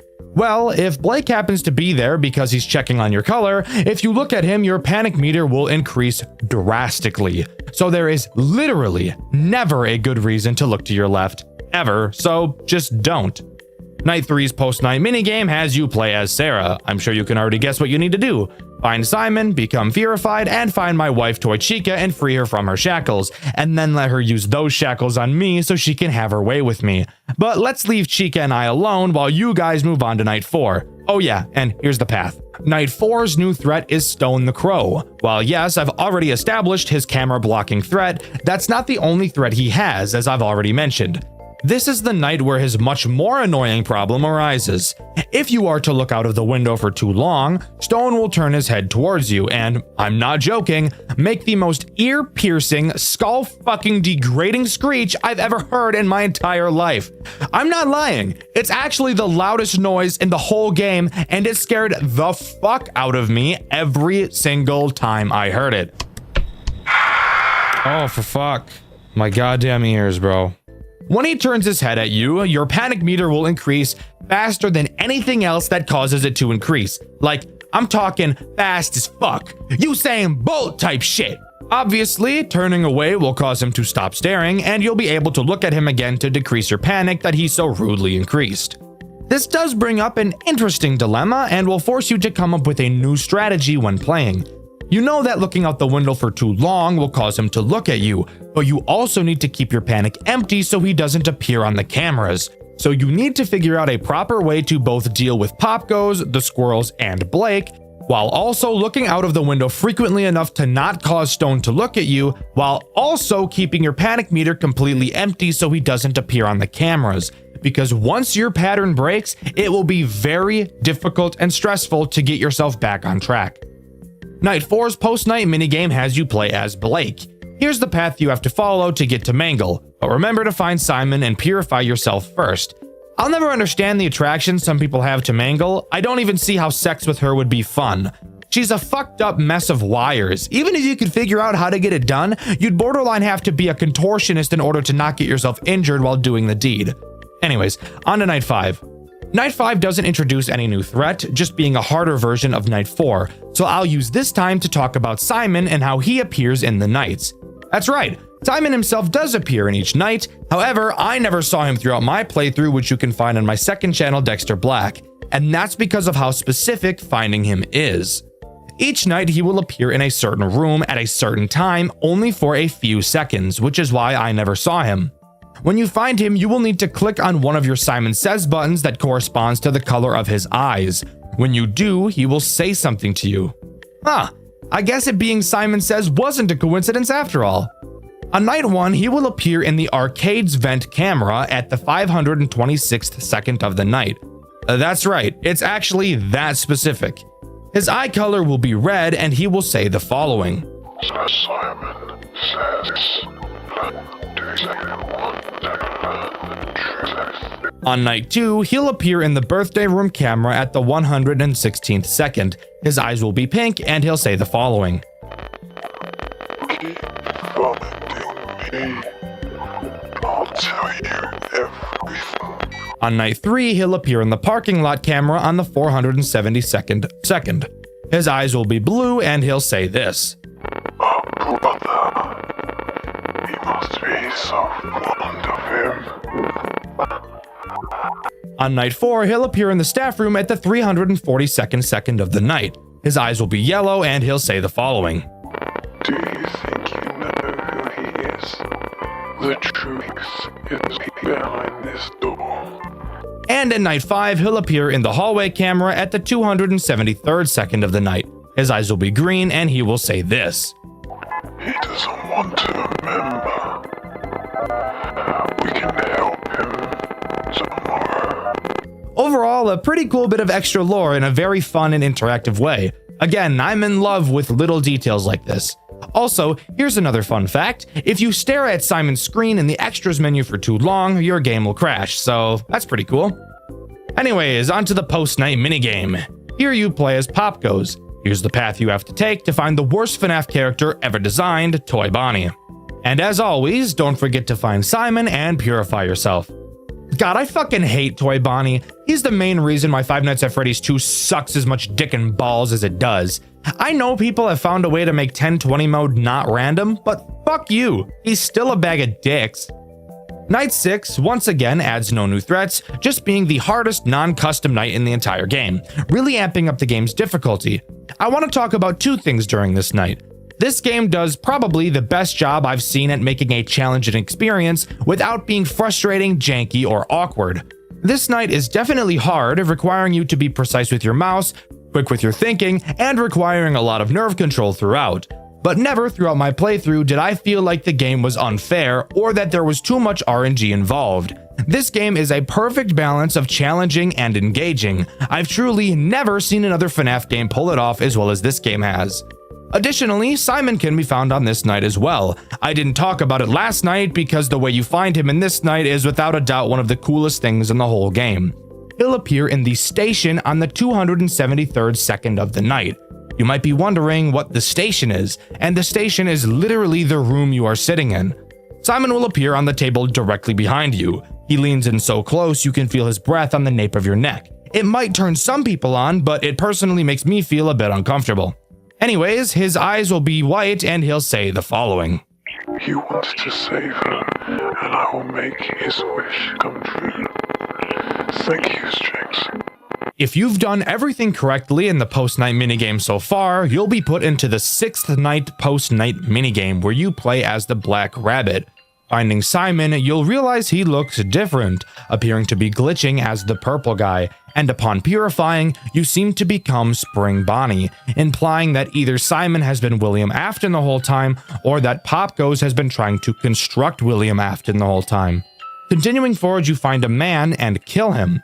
This man being Fritz, or Jeremy Fitzgerald, the phone guy who's been talking to us throughout the nights. Hold the fuck up. The phone guy has been Jeremy Fitzgerald, aka the person we play as in Five Nights at Freddy's 2. Again, keep in mind that anything that happens in the official FNAF games from the 4th game and beyond are not canon in Pop Goes. Throughout the game, Fritz talks about an accident he had at Freddy's, never going into specific detail as to what it was. I'm going to take a guess he was either the Bite of 87 victim or the Bite of 83 victim, since he also mentioned that he used to work for Freddy's. You might think that it can't be the Bite of 87 because we already know that that was a child, and Fritz mentions that the accident happened when he was a teenager. But again, remember that we learned it was a child in Five Nights at Freddy's 4, which isn't canon to this game, so it could be up in the air. If you have a better idea, or you know I'm wrong as fuck, let me know in the comments. I love reading your guys' corrections. During the last night of this game, Fritz asks us a question. Would we forgive someone who did something terrible, given that we've known the person for a long time? Then, instead of getting to ask him a question at the end of the call like every other night, we're instead only given the option of selecting yes or no, with no response given after our answer. I'm going to assume that this hypothetical question is about William Afton after he did what he did to the children. Fritz mentions earlier in the call that he feels like William probably had a good reason to do what he did. Fritz knew William and didn't want to believe he killed the kids with no good reason. I think he asks us that question in an attempt to make himself not feel so alone in wanting to forgive him. After killing Fritz in the final minigame, one last cutscene plays out. We're back in our office and we watch as Simon approaches us and stares deep into our eyes, making us fall in love. No, I'm kidding. I mean, he does stare at us, but I highly doubt it's for that reason. And with that, we get the grave ending. As far as I'm aware, this game's version of a true ending. And that's where Pop Goes comes to a close. Overall, I actually love this game. Originally going into it, I was nervous that this video was going to be another hit piece like Jolly, but I was actually very pleasantly surprised when it turned out to be a very enjoyable experience. I truly think that this game has the best difficulty balancing of any FNAF game I've ever played. Each mechanic feels solid and has great synergy with every other mechanic, without having the game feel unfair and overwhelming while still providing a satisfying challenge. The story isn't too convoluted, and there's not a lot of garbage hoops to jump through to be able to experience it, which for someone like me, who dreads learning the lore in games, can really appreciate. Because of all of these reasons, I'm placing Pop Goes in my top 10 favorite FNAF games of all time. I honestly really enjoyed my time with this game, and I highly recommend all of you give it a try. You won't regret it. Also, I'm aware that Pop Goes is getting a remake, and I'm incredibly excited to review that when it comes out. When I'm looking for FNAF games to cover, I usually look for a few baseline things, a few bare minimums. However, I do also look for games that have a bit of a goofy aspect to them. For example, the fact that Five Nights to Remember literally has Gooner bait built into it. I think stuff like that is pretty funny, so it's definitely something I look for when determining which games are going to get a Dxtr White video. The game I've played recently started fairly normal with a gameplay loop I enjoyed. However, near the end, something happened that was so completely out of left field, I was at a loss for words. What the fuck am I looking at? What the fuck? I'm very excited to talk about this game as I had a very fun time playing. So sit back and enjoy the ride as we dive nuts first into Animatronic Memories. Animatronic Memories starts as many official FNAF games do, that being showing a newspaper clipping asking for a security guard to monitor the building at night. Excited, jumping for joy, and kicking our feet and shit, we accept the offer and start our first night on the job. Entering our new office, we look around and notice that this place is clearly not very normal. Able to look in 3 directions, directly in front of us we have our computer, which lets us view our cameras. To our right we see the door to our office, and to the left we have a large window. Something I've never really understood about some buildings is why they have windows to other rooms in the building. I'm no architect, but that just doesn't really make sense. I don't know what possible purpose it could realistically serve. Also, this one has a fucking door on it. Fantastic. This game doesn't use a power system. Side note, I am so glad more FNAF games are choosing to move away from the power mechanic. I personally never found it very enjoyable. So I appreciate that many games are choosing to remove it so that your strategy can focus more on nerve control and skill rather than balancing a number. In a game where my only 3 actions are checking lights, closing doors, and watching cameras, boy do I sure love it when a central gameplay mechanic is limiting how much of those actions I'm allowed to do. It's so much fun! But anyways, since this game doesn't use power and there are 2 doors, I was curious how this game would pull that off. Let's begin with the window door. This one is very easy. If you're not holding the door down manually, it will automatically rise. Simple. Now let's turn our attention to the much more interesting door, the one that's actually a door. This door, you'll notice, has 3 fuses that connect to it. Just like Five Nights at Candy's, the longer you have a door closed, the higher the meter beneath it will rise. But, unlike Candy's, this game actually used the mechanic in a much better way. If your meter is to increase fully, one of your fuses will break and the meter will reset. If you lose all 3 fuses, you will no longer be able to close the door, and the animatronics will very quickly close the gap on you and very quickly close your mouth so you don't make too much noise when they're obliterating your guts like iDubbbz obliterates his reputation. And that's really all you need to know to be able to play this game. All the mechanics are incredibly simple, which I think a lot of people could agree with me when I say that's a breath of fresh air, especially when it seems like every new FNAF release is just trying their best to get on the max mode list. But anyways, on to the threats that this night introduces, that being Bonnie and Chica. Let's pause for a moment. I want to really take the time to appreciate these character designs. Not only are they creepy, not only are they gorgeous, but they're also extremely uncanny. Looking at these characters just makes me uncomfortable in a very unique way. Especially Chica, like fucking ew. Anyways, let's start with Bonnie. Bonnie does exactly what you'd expect him to. He starts on the show stage, randomly walks around the cameras, and eventually lands at your door. Which again, with the way these characters look, it's just really fucking uncomfortable looking, which I love. All you need to do is close the door and you're a-okay. He'll pound on the door and you can reopen it. Chica is much the same, except she's fatter. Since these two are really just here to teach you the basics, beating the night is very easy. But before we can move on to night 2, we get the pleasure of talking about the very neat post-night minigames. After each night, we get to play a repairing minigame. I will say, technically speaking, these aren't really games at all, more just a holding down the mouse simulator, but I love little extra things like this. I would have enjoyed them in a game like Jolly as well, but unfortunately for that game, especially Jolly 3 Chapter 1, the minigames there take so fucking long, I'd rather rip out my own catheter than ever play them. However, in this game, they're short, sweet, and pretty fun for what they are. We're always tasked with replacing a piece of whatever animatronic is given to us. On night 1, that's Bonnie. The challenge of these nights, if you can even call it a challenge, come in the form of the character behind us, a ratchet-ass looking female balloon boy who probably has a clussy. What the fuck? Holy fuck! Throughout the minigame, you will hear her making noises behind you, slowly inching closer and closer. When she gets too close, you'll have to quickly whip around and fucking tase her, which I think is just awesome. Afterwards, she'll back up off you, and the cycle continues.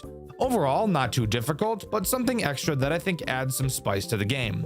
Something you'll notice about the night sections is that they feel a lot shorter than most FNAF games, and that's because they are. But where the game lacks in length of night segments, it totally makes up for in the form of its 8-bit minigames. Usually, I fucking hate these, but I actually don't mind the minigames found here. Let's go over the post-night 1 8-bit minigame. The purpose of these minigames is exactly what you'd think, that being introducing lore, and of course, sliding in some secrets that allow for a different ending.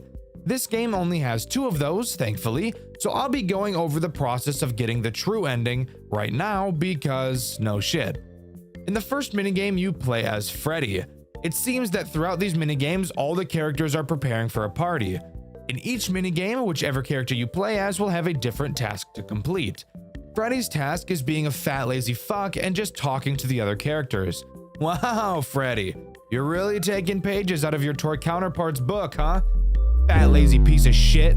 Yeah, watch all your coworkers do the work and still take the credit at the end, dick. Anyways, Completing the task is obviously not what's important in these minigames, as if you are to complete the tasks, the minigame will end and you won't be able to collect the secret item you need for the true ending. What you should really focus on doing is finding a glitched sprite somewhere around the building. Very similar to going into the glitched areas in FNAF World. For Freddy, the wall will be glitched between two tables at the bottom of the map. Touching this glitched area will bring you back to some black space Amori type shit. In this black space, all you have to do is find a Freddy plushie and bring it to one of the crying children. After doing so, you'll be met with a black and white animatic, in which you're in the POV of a kid entering a Fazbear location before getting lured into the back room by a man in a bunny costume. Fuck that molester, bro! Get him out! No, get that fucker out of here, bro! Oh my god.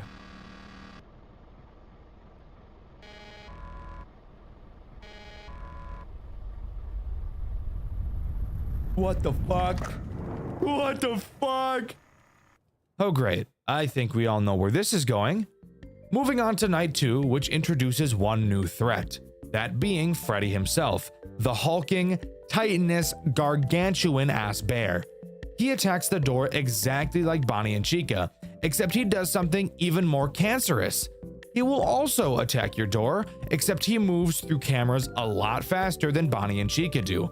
And once he reaches your door, he'll enter a lot faster than them as well. Instead of jump scaring you, he does like Phone Guy says and gets a little bit quirky, choosing to reach his hand into your fuse box and immediately break all of them, then jump scare you. Now, as cool as that is, I do have to ask the question, if he kills you after doing this, then why doesn't he just kill you? Don't get me wrong, I love little details like this and I'm not necessarily complaining, but it's a genuine question. I'm assuming the dev just didn't want to have 3 characters appear to do the exact same thing, even though, to be fair, Bonnie, Chica, and Freddy all end up doing the exact same thing, just at various speeds. This is something that could be attributed to laziness, but you have to answer whether you think it is for yourself, and I'll be talking about it a little bit later.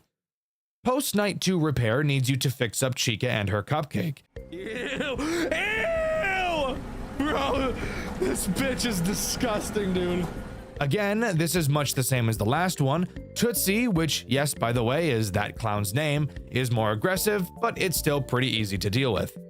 However, the Post Night 2 minigame is different, and that makes me excited, because, would you believe me if I said this, I will actually enjoy talking about the lore in this game. I know, crazy. Turns out, when I'm told a story where I don't have to spend a billion fucking hours searching for answers, that actually makes it fun.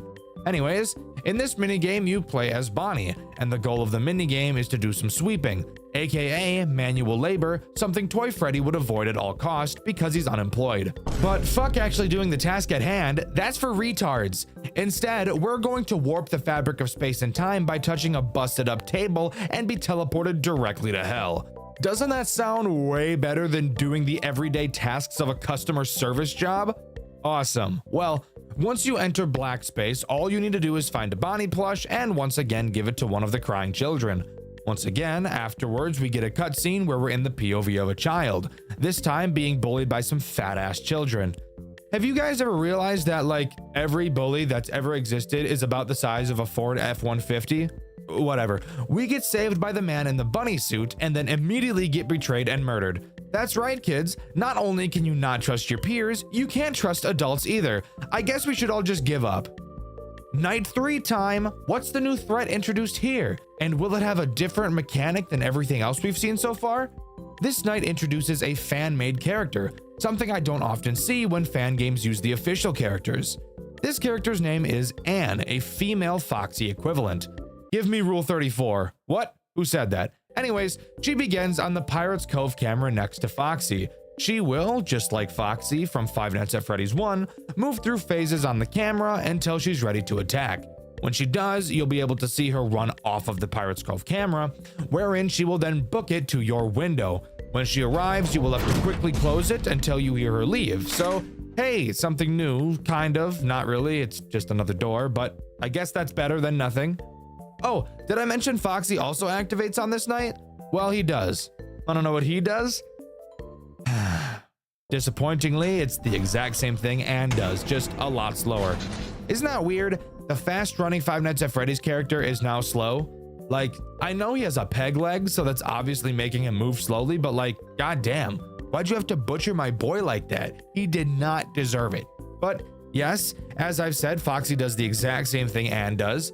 I will say that because they move at different speeds, there are some very rare instances where it can lead to some stress while watching their timings, but the odds of this happening are pretty slim, so you probably will never even experience it. That's honestly my biggest problem with this game. It looks amazing, I'm interested in the story, the sound design is fantastic, and you even managed to make me enjoy the 8-bit minigames. But this game has introduced 5 characters so far, and yet somehow, with 5 characters, there's only 2 mechanics to deal with all of them, and both of those mechanics are closing a door and waiting a few seconds. I've tried my best to think about how I can view this positively, but I really just can't. Sure, I personally like it when FNAF games aren't too hard and I can beat them without too much strain, but I can easily see how this game's mechanic could be a turn-off for some people. There's just not enough happening to keep a lot of people interested. We have one character to talk about who switches up the mechanics a little bit, but I still don't even think that's enough, especially given the time this game was released, that being February of 2025. You might question my complaining of this. Dxtr, the original Five Nights at Freddy's, only had 1 mechanic, 2 if you're being generous and calling Foxy a different mechanic. And to that statement, I'd agree. However, there are 2 points that I have to give to that argument. Yes, FNAF 1 only had 2 mechanics, closing the door and stalling Foxy. However, the first thing you need to acknowledge is that Five Nights at Freddy's 1 was released in 2014 and was a pioneer of an entire genre. It has been 11 years since that game's release. I think it's reasonable to expect newer games in the same genre to have evolved, and for the most part, they totally have. Look at The Joy of Creation, Tycoon Sons Lumber Co., Showman's Awakening. All of these games have added so much to the central idea that is Five Nights at Freddy's. This game just doesn't do that. On top of that, let's dive a little bit deeper into Five Nights at Freddy's 1 for a moment. While yes, the only real mechanic in that game is closing the doors for defense, we need to talk about the synergy between Freddy and Foxy. Foxy requires you to look at your cameras to stall him. If you don't, while yes, you can close the door to keep him out, with every pound your door will lose power dramatically, which incentivizes you to look at him. It seems Scott saw a potential bore in this design, so he made Freddy work the same as the others, but with a twist to synergize. Freddy can't enter your office while your cameras are down, and he's the only animatronic that will never move backwards, meaning that once he's at your door, he will stay there. He's also the only door animatronic that will not break your buttons, so you don't have to close the door while you're in your office. However, on the contrary, he doesn't work the same way the other 2 door animatronics do. You can't see him when the light is on, and at the same time, Chica can be at your door while Freddy is also at it because of this. Because of this mechanic, it's very likely that Freddy will be at your door for most of the night, especially on nights 5 and 6.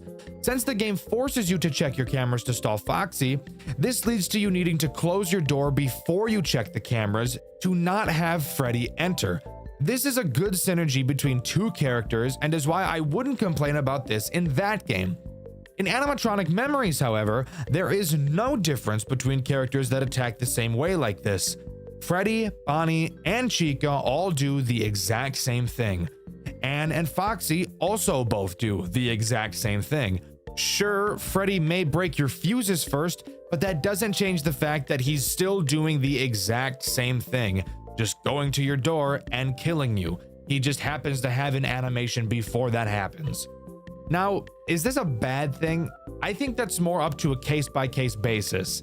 While yes, I do feel that it's boring, I still had plenty of fun playing this game and I would still recommend it to people.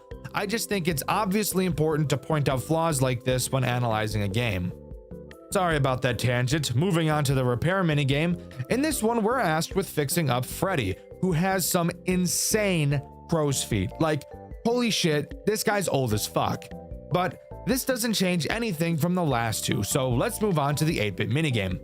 In this minigame, we play as Chica, tasked with collecting ingredients for a cake. Shut the fuck up! I don't don't care about your bitch ass task. Let's go to hell.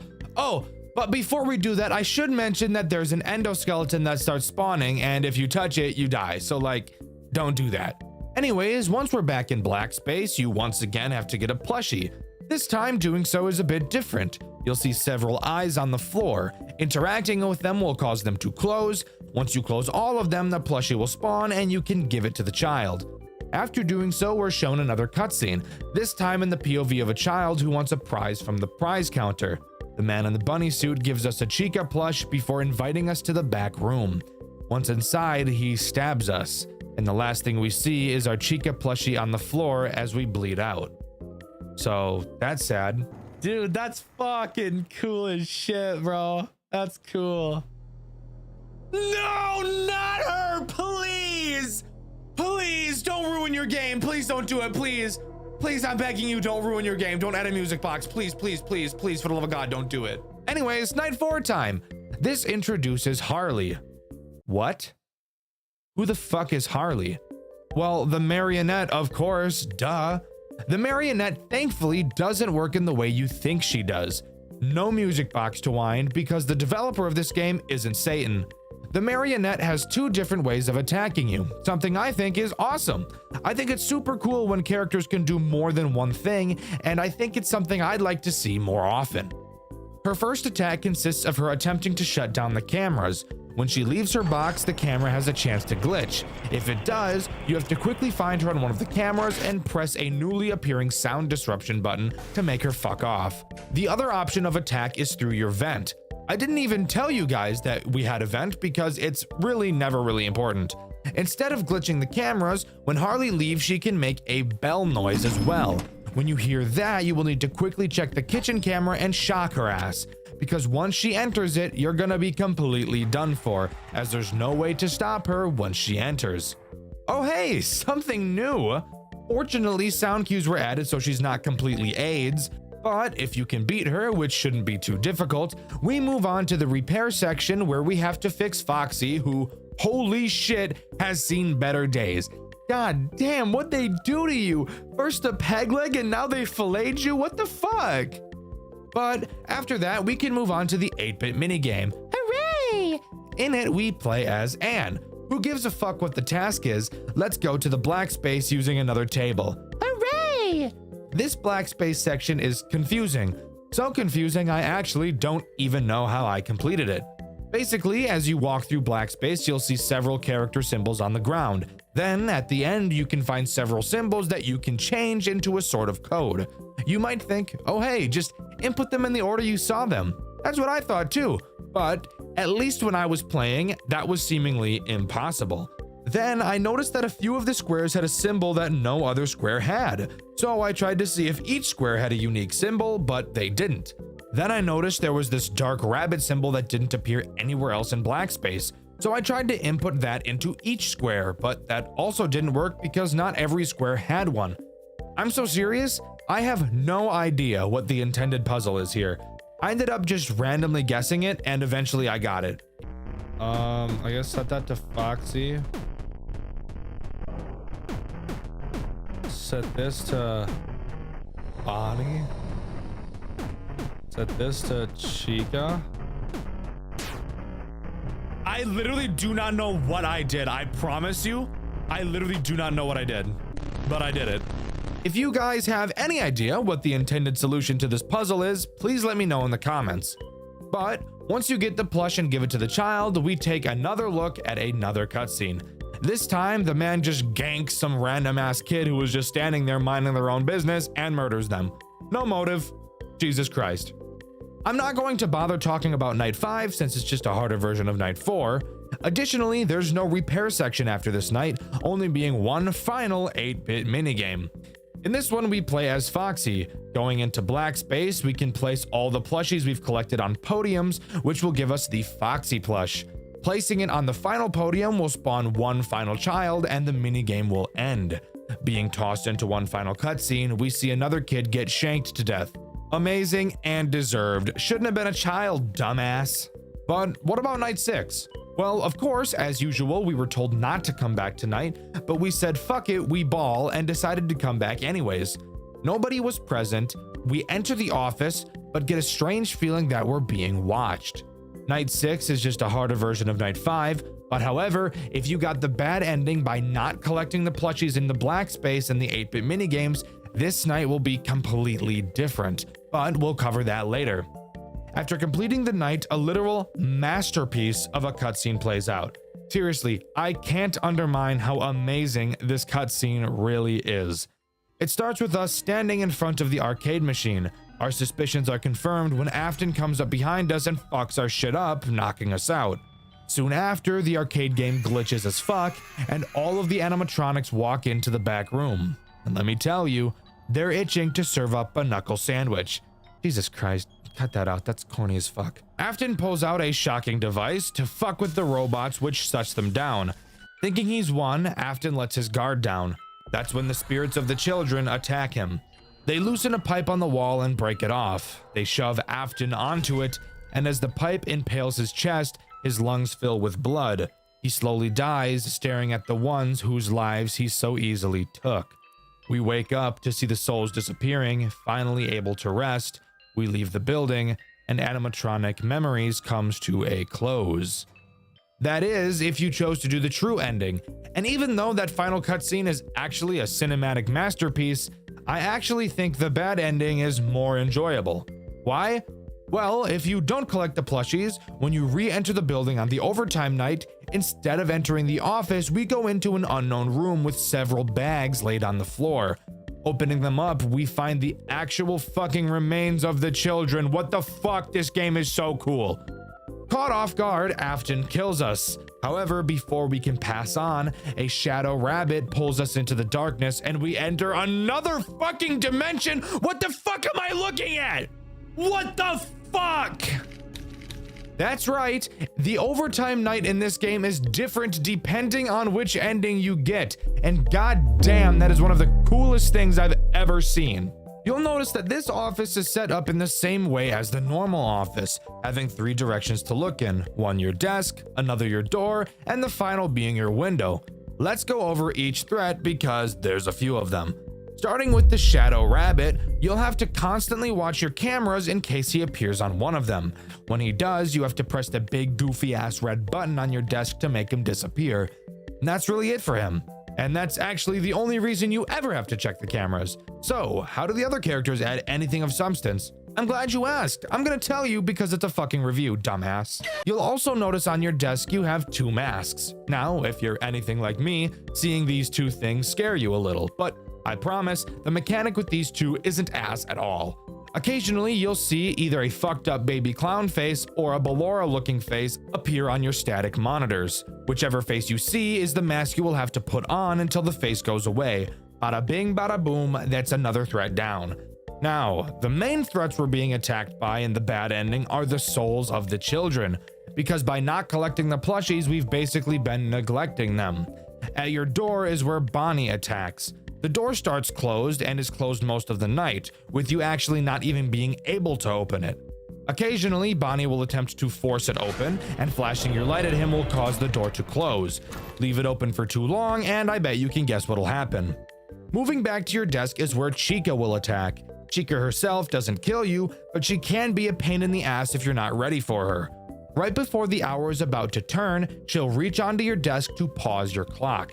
Click her and she'll leave. But you have to be fast. If she manages to pause your clock, you'll have to complete that hour again, making the overall night last longer. This is honestly a mechanic I think is pretty damn interesting. While yes, it's annoying if you don't catch her, the way to beat her is easy enough that it isn't bullshit to deal with. Easy mechanic with a horrific consequence. I love it. Moving to your window is where Foxy and Ann are. Sadly, once again, both do the exact same thing. Occasionally, they'll pound on your window, which is now boarded up by metal bars. All you have to do is hold your flashlight on them and they'll eventually leave. Very basic. Once again, literally identical to Bonnie, just in a different location. Shine your flashlight, they leave. The final threat is Freddy, who, once again, like Chica, can't kill you by himself, but is a big annoyance. Occasionally, he'll jump in front of your face and block your view. You'll have to spam the spacebar to pull him off you and dropkick him through a chain link fence. But after that, those are all the threats. If you can manage to hold off long enough, you'll enter one last cutscene, albeit not as grandiose as the true endings. You manage to escape the grasp of the souls. As you attempt to pass on, you look back and see the souls desperately trying to pull you back into the darkness. Escaping the souls, leaving them behind to suffer forever. You move on to the afterlife and finally fucking die. So yeah, very stark contrast between the two endings. I actually felt like there was a major difference, unlike in most FNAF games, which I can definitely appreciate. But with that, as far as I'm aware, that's all Animatronic Memories has to offer. Overall, I think Animatronic Memories is an enjoyable experience. I only got one ending in my playthrough, and I probably wouldn't want to get the other. Not because I don't want to see it, but because of how lackluster the gameplay loop is. With there really only being two mechanics, closing doors and shocking the puppet, I don't want to discourage anyone from giving this game a try. It's fun to play, it's an engaging story that's easy to follow, and that is something I can definitely appreciate. But what do you think?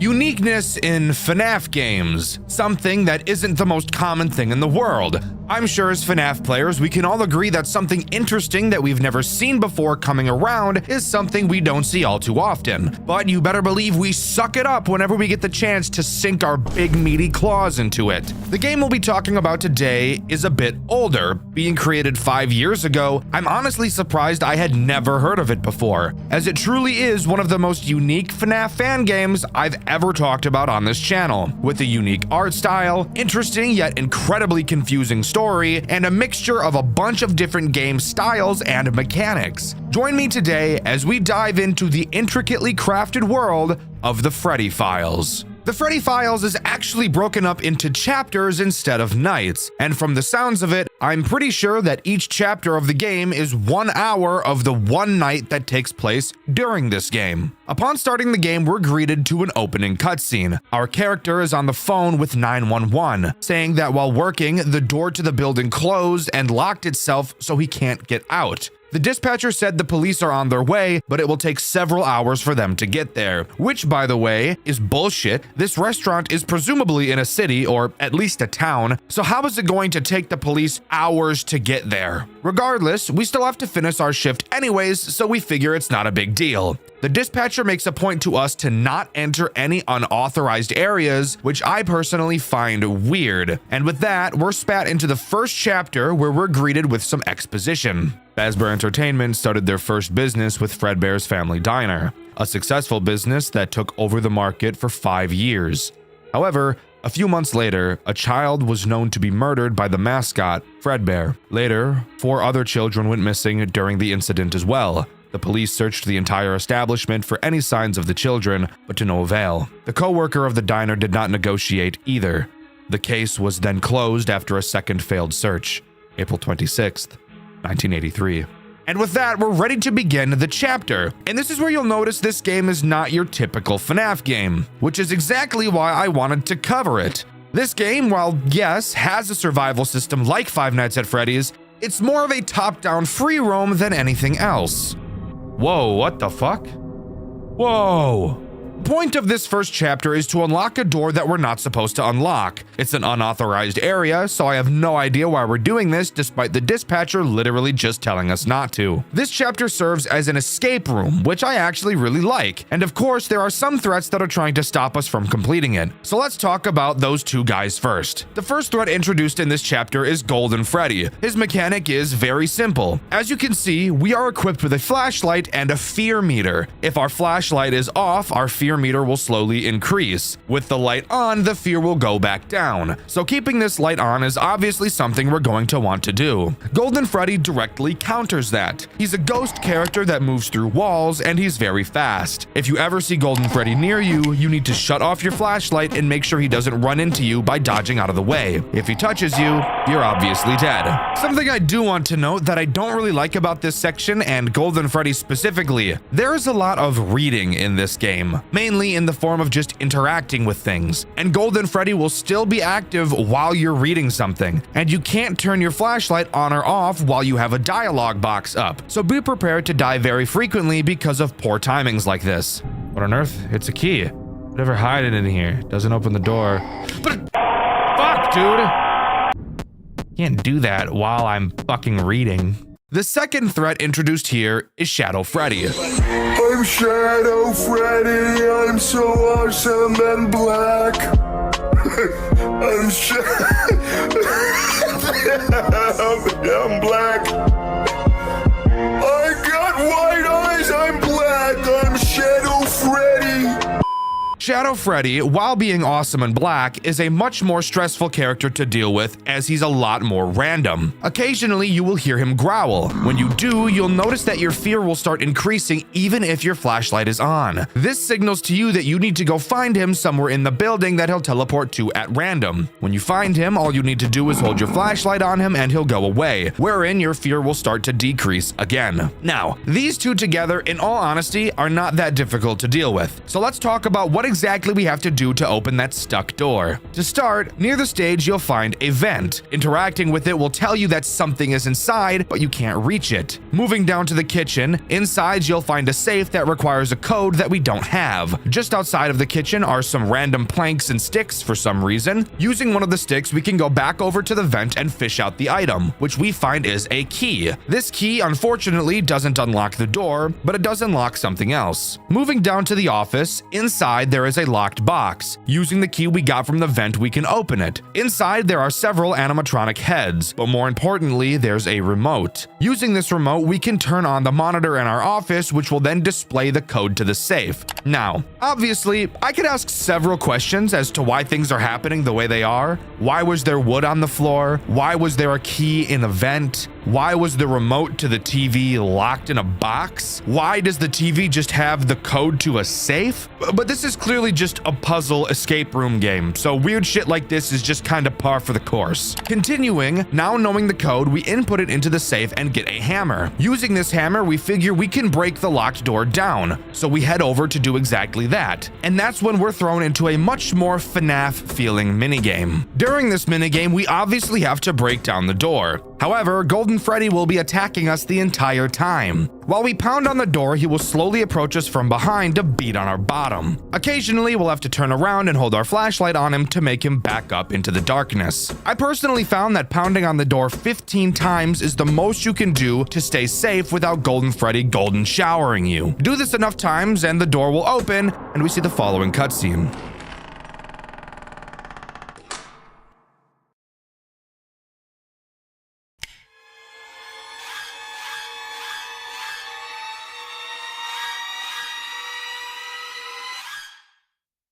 So yeah, we stumble upon the body of 3 of the dead children. Truly gruesome. However, I also have to ask why there quite literally is nothing inside of this massive room.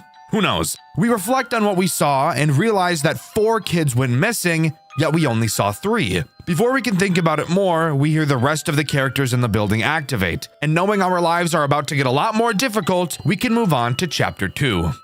Guys, I've got some great news for you. After a long time of waiting, the Skaggs plushie is finally live. I've been working with Makeshift to make the perfect Skaggs plushie possible, and I think he's turned out perfect. We obviously talk a lot about 5 Nights at Freddy's on this channel, so I figured it'd be great to make him in the exact style as the FNAF plushies, which means he'll easily be able to sit on your desk or shelf without falling over. You guys made this possible. I could have never done this without you. To everyone who supported the petition a few months back, thank you guys so much. But you guys have to be fast, as Skaggs is only around for a limited time. Once this campaign is over, he'll be gone forever, so you really don't want to miss out. This is hands down the coolest thing that has ever happened to me as a YouTuber, and I never thought 2 years ago when I started this channel that it would get me this far in life. Thank you guys so much. I really appreciate every single one of you. You guys have made my dreams come true, and this is one small way I can celebrate that. So go get yourself a Skaggs plushie before time runs out. He's the perfect gift for anyone who likes stuffed animals, and I guarantee if you put this guy in your bed, the Huzz are gonna flock to you like birds. So that's always a plus too. Thank you guys so much for all the support, and thank you to Makeshift for making this plushie with me and putting up with my constant tweaks to make sure that Skaggs is as perfect as he is. Sorry for interrupting. Let's get back to the video.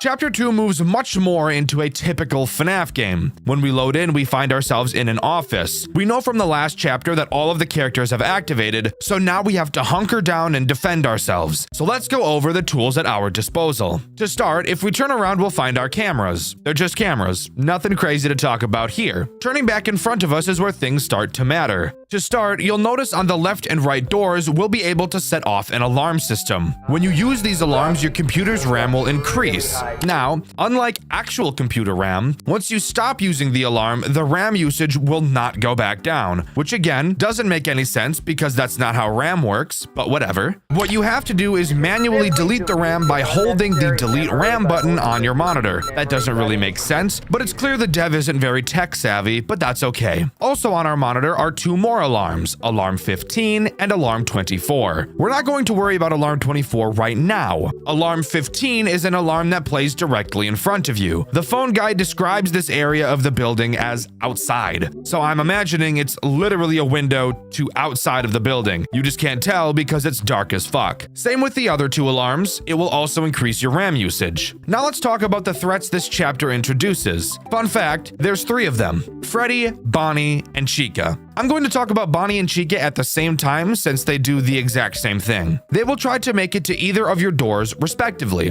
Bonnie attacks the left, Chica attacks the right. Once they enter your office, they will quite literally be directly in your fucking face, with their rank-ass breath searing your nose hairs. All you have to do is hold the alarm on whichever side they went to, and they will quickly leave. But there is one other path they both can take as well, and that's to the window in front of you. When they're out there, play Alarm 15, and they will return right to outside of your door, where they will then soon enter your office, giving you little time to delete RAM between those moments. Freddy is the final threat introduced in this chapter, and he works much the same as Bonnie and Chica, with one major change that honestly makes him easier than the other two we've talked about already. When he enters your office, he'll stand directly in front of you, so you can actually play the alarm on either side and he will leave. The only other change he has from Bonnie and Chica is that you have to play the alarm on him for a lot longer. Just like them, he can also go to the window, but the same rules apply to him. Chapter 2 is really just an introduction night, and despite the fact that you can see Foxy on stage, he never activates, which really means you never have to check the cameras throughout this entire chapter. And on top of that, since Foxy didn't activate and we never used Alarm 24, something tells me that Chapter 3 will also be taking place in this office, so let's move on to that.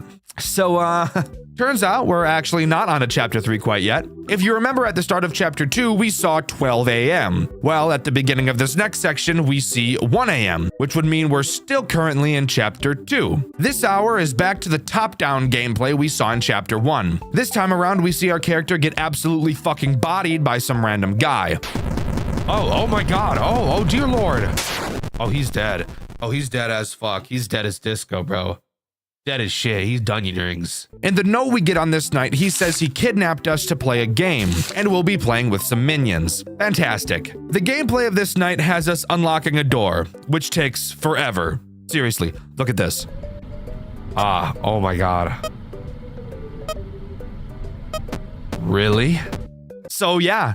That's a lot of fun. While this is happening, we'll have to constantly be checking the doors to our left and our right. Going up to them, we can listen for growling. If we hear growling, all we have to do is run to the closet in the middle of the office and hide until they go away. However, if we stay in the closet for too long, we'll be killed by another character. Why am I getting raped from all angles today, huh? After we fully unlock the door, I fully expected this section to come to an end, but no.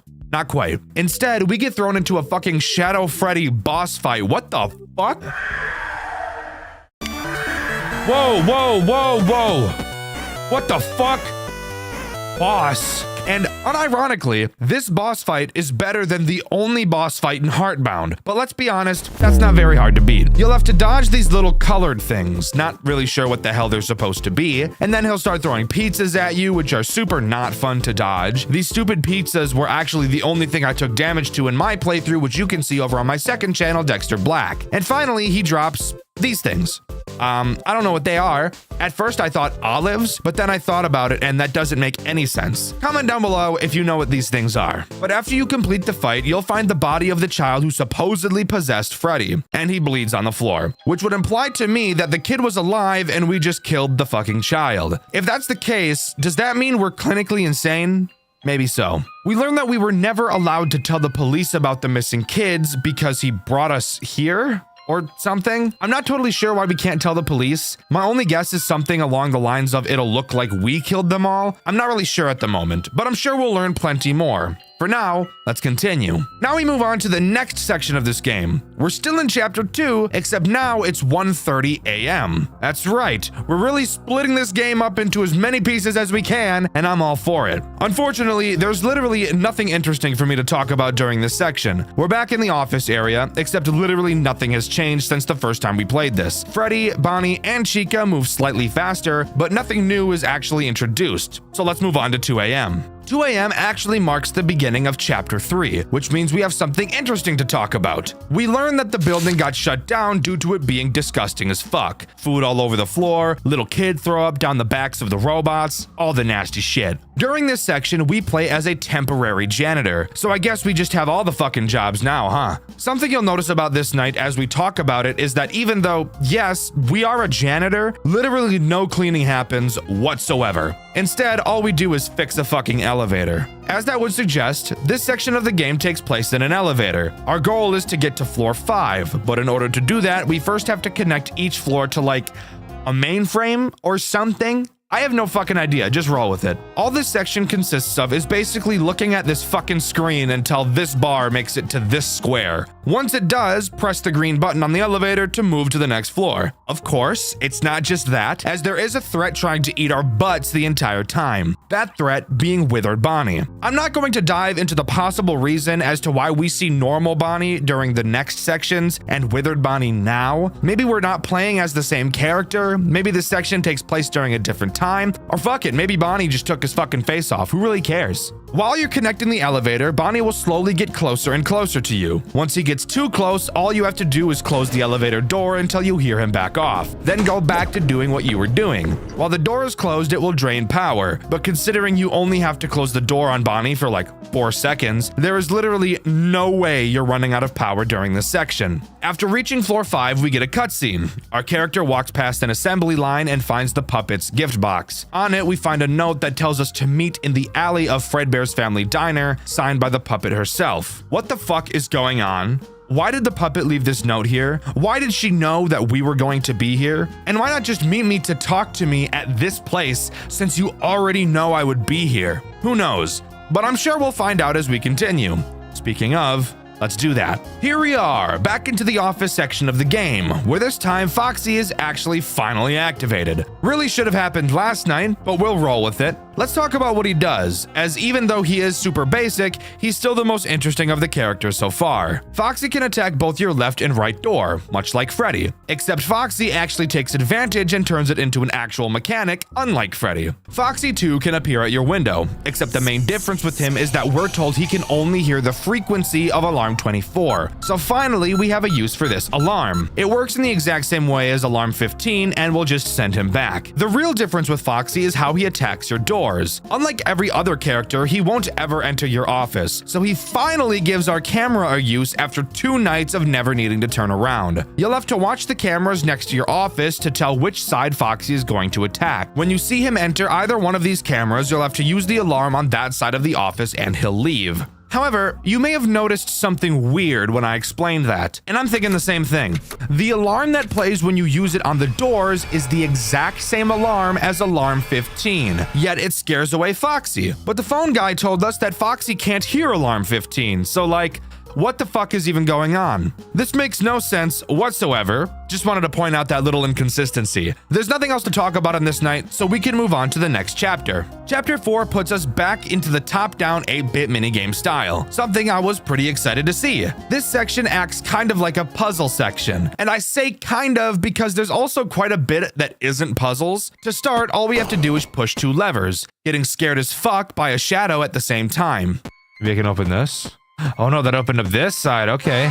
Oh my god! What the fuck was that? Then we have to press 2 buttons to open a gate. But I'm not kidding you, this is quite possibly one of the tightest timings I've ever seen in my life. Pressing these 2 buttons on the timer you have to press them in is borderline frame perfect. Really made my penis hurt trying to pull this off. However, after doing so, it opens another gate with some levers to pull a certain number of times to open another gate. To figure out the code, we have to do some basic mental math.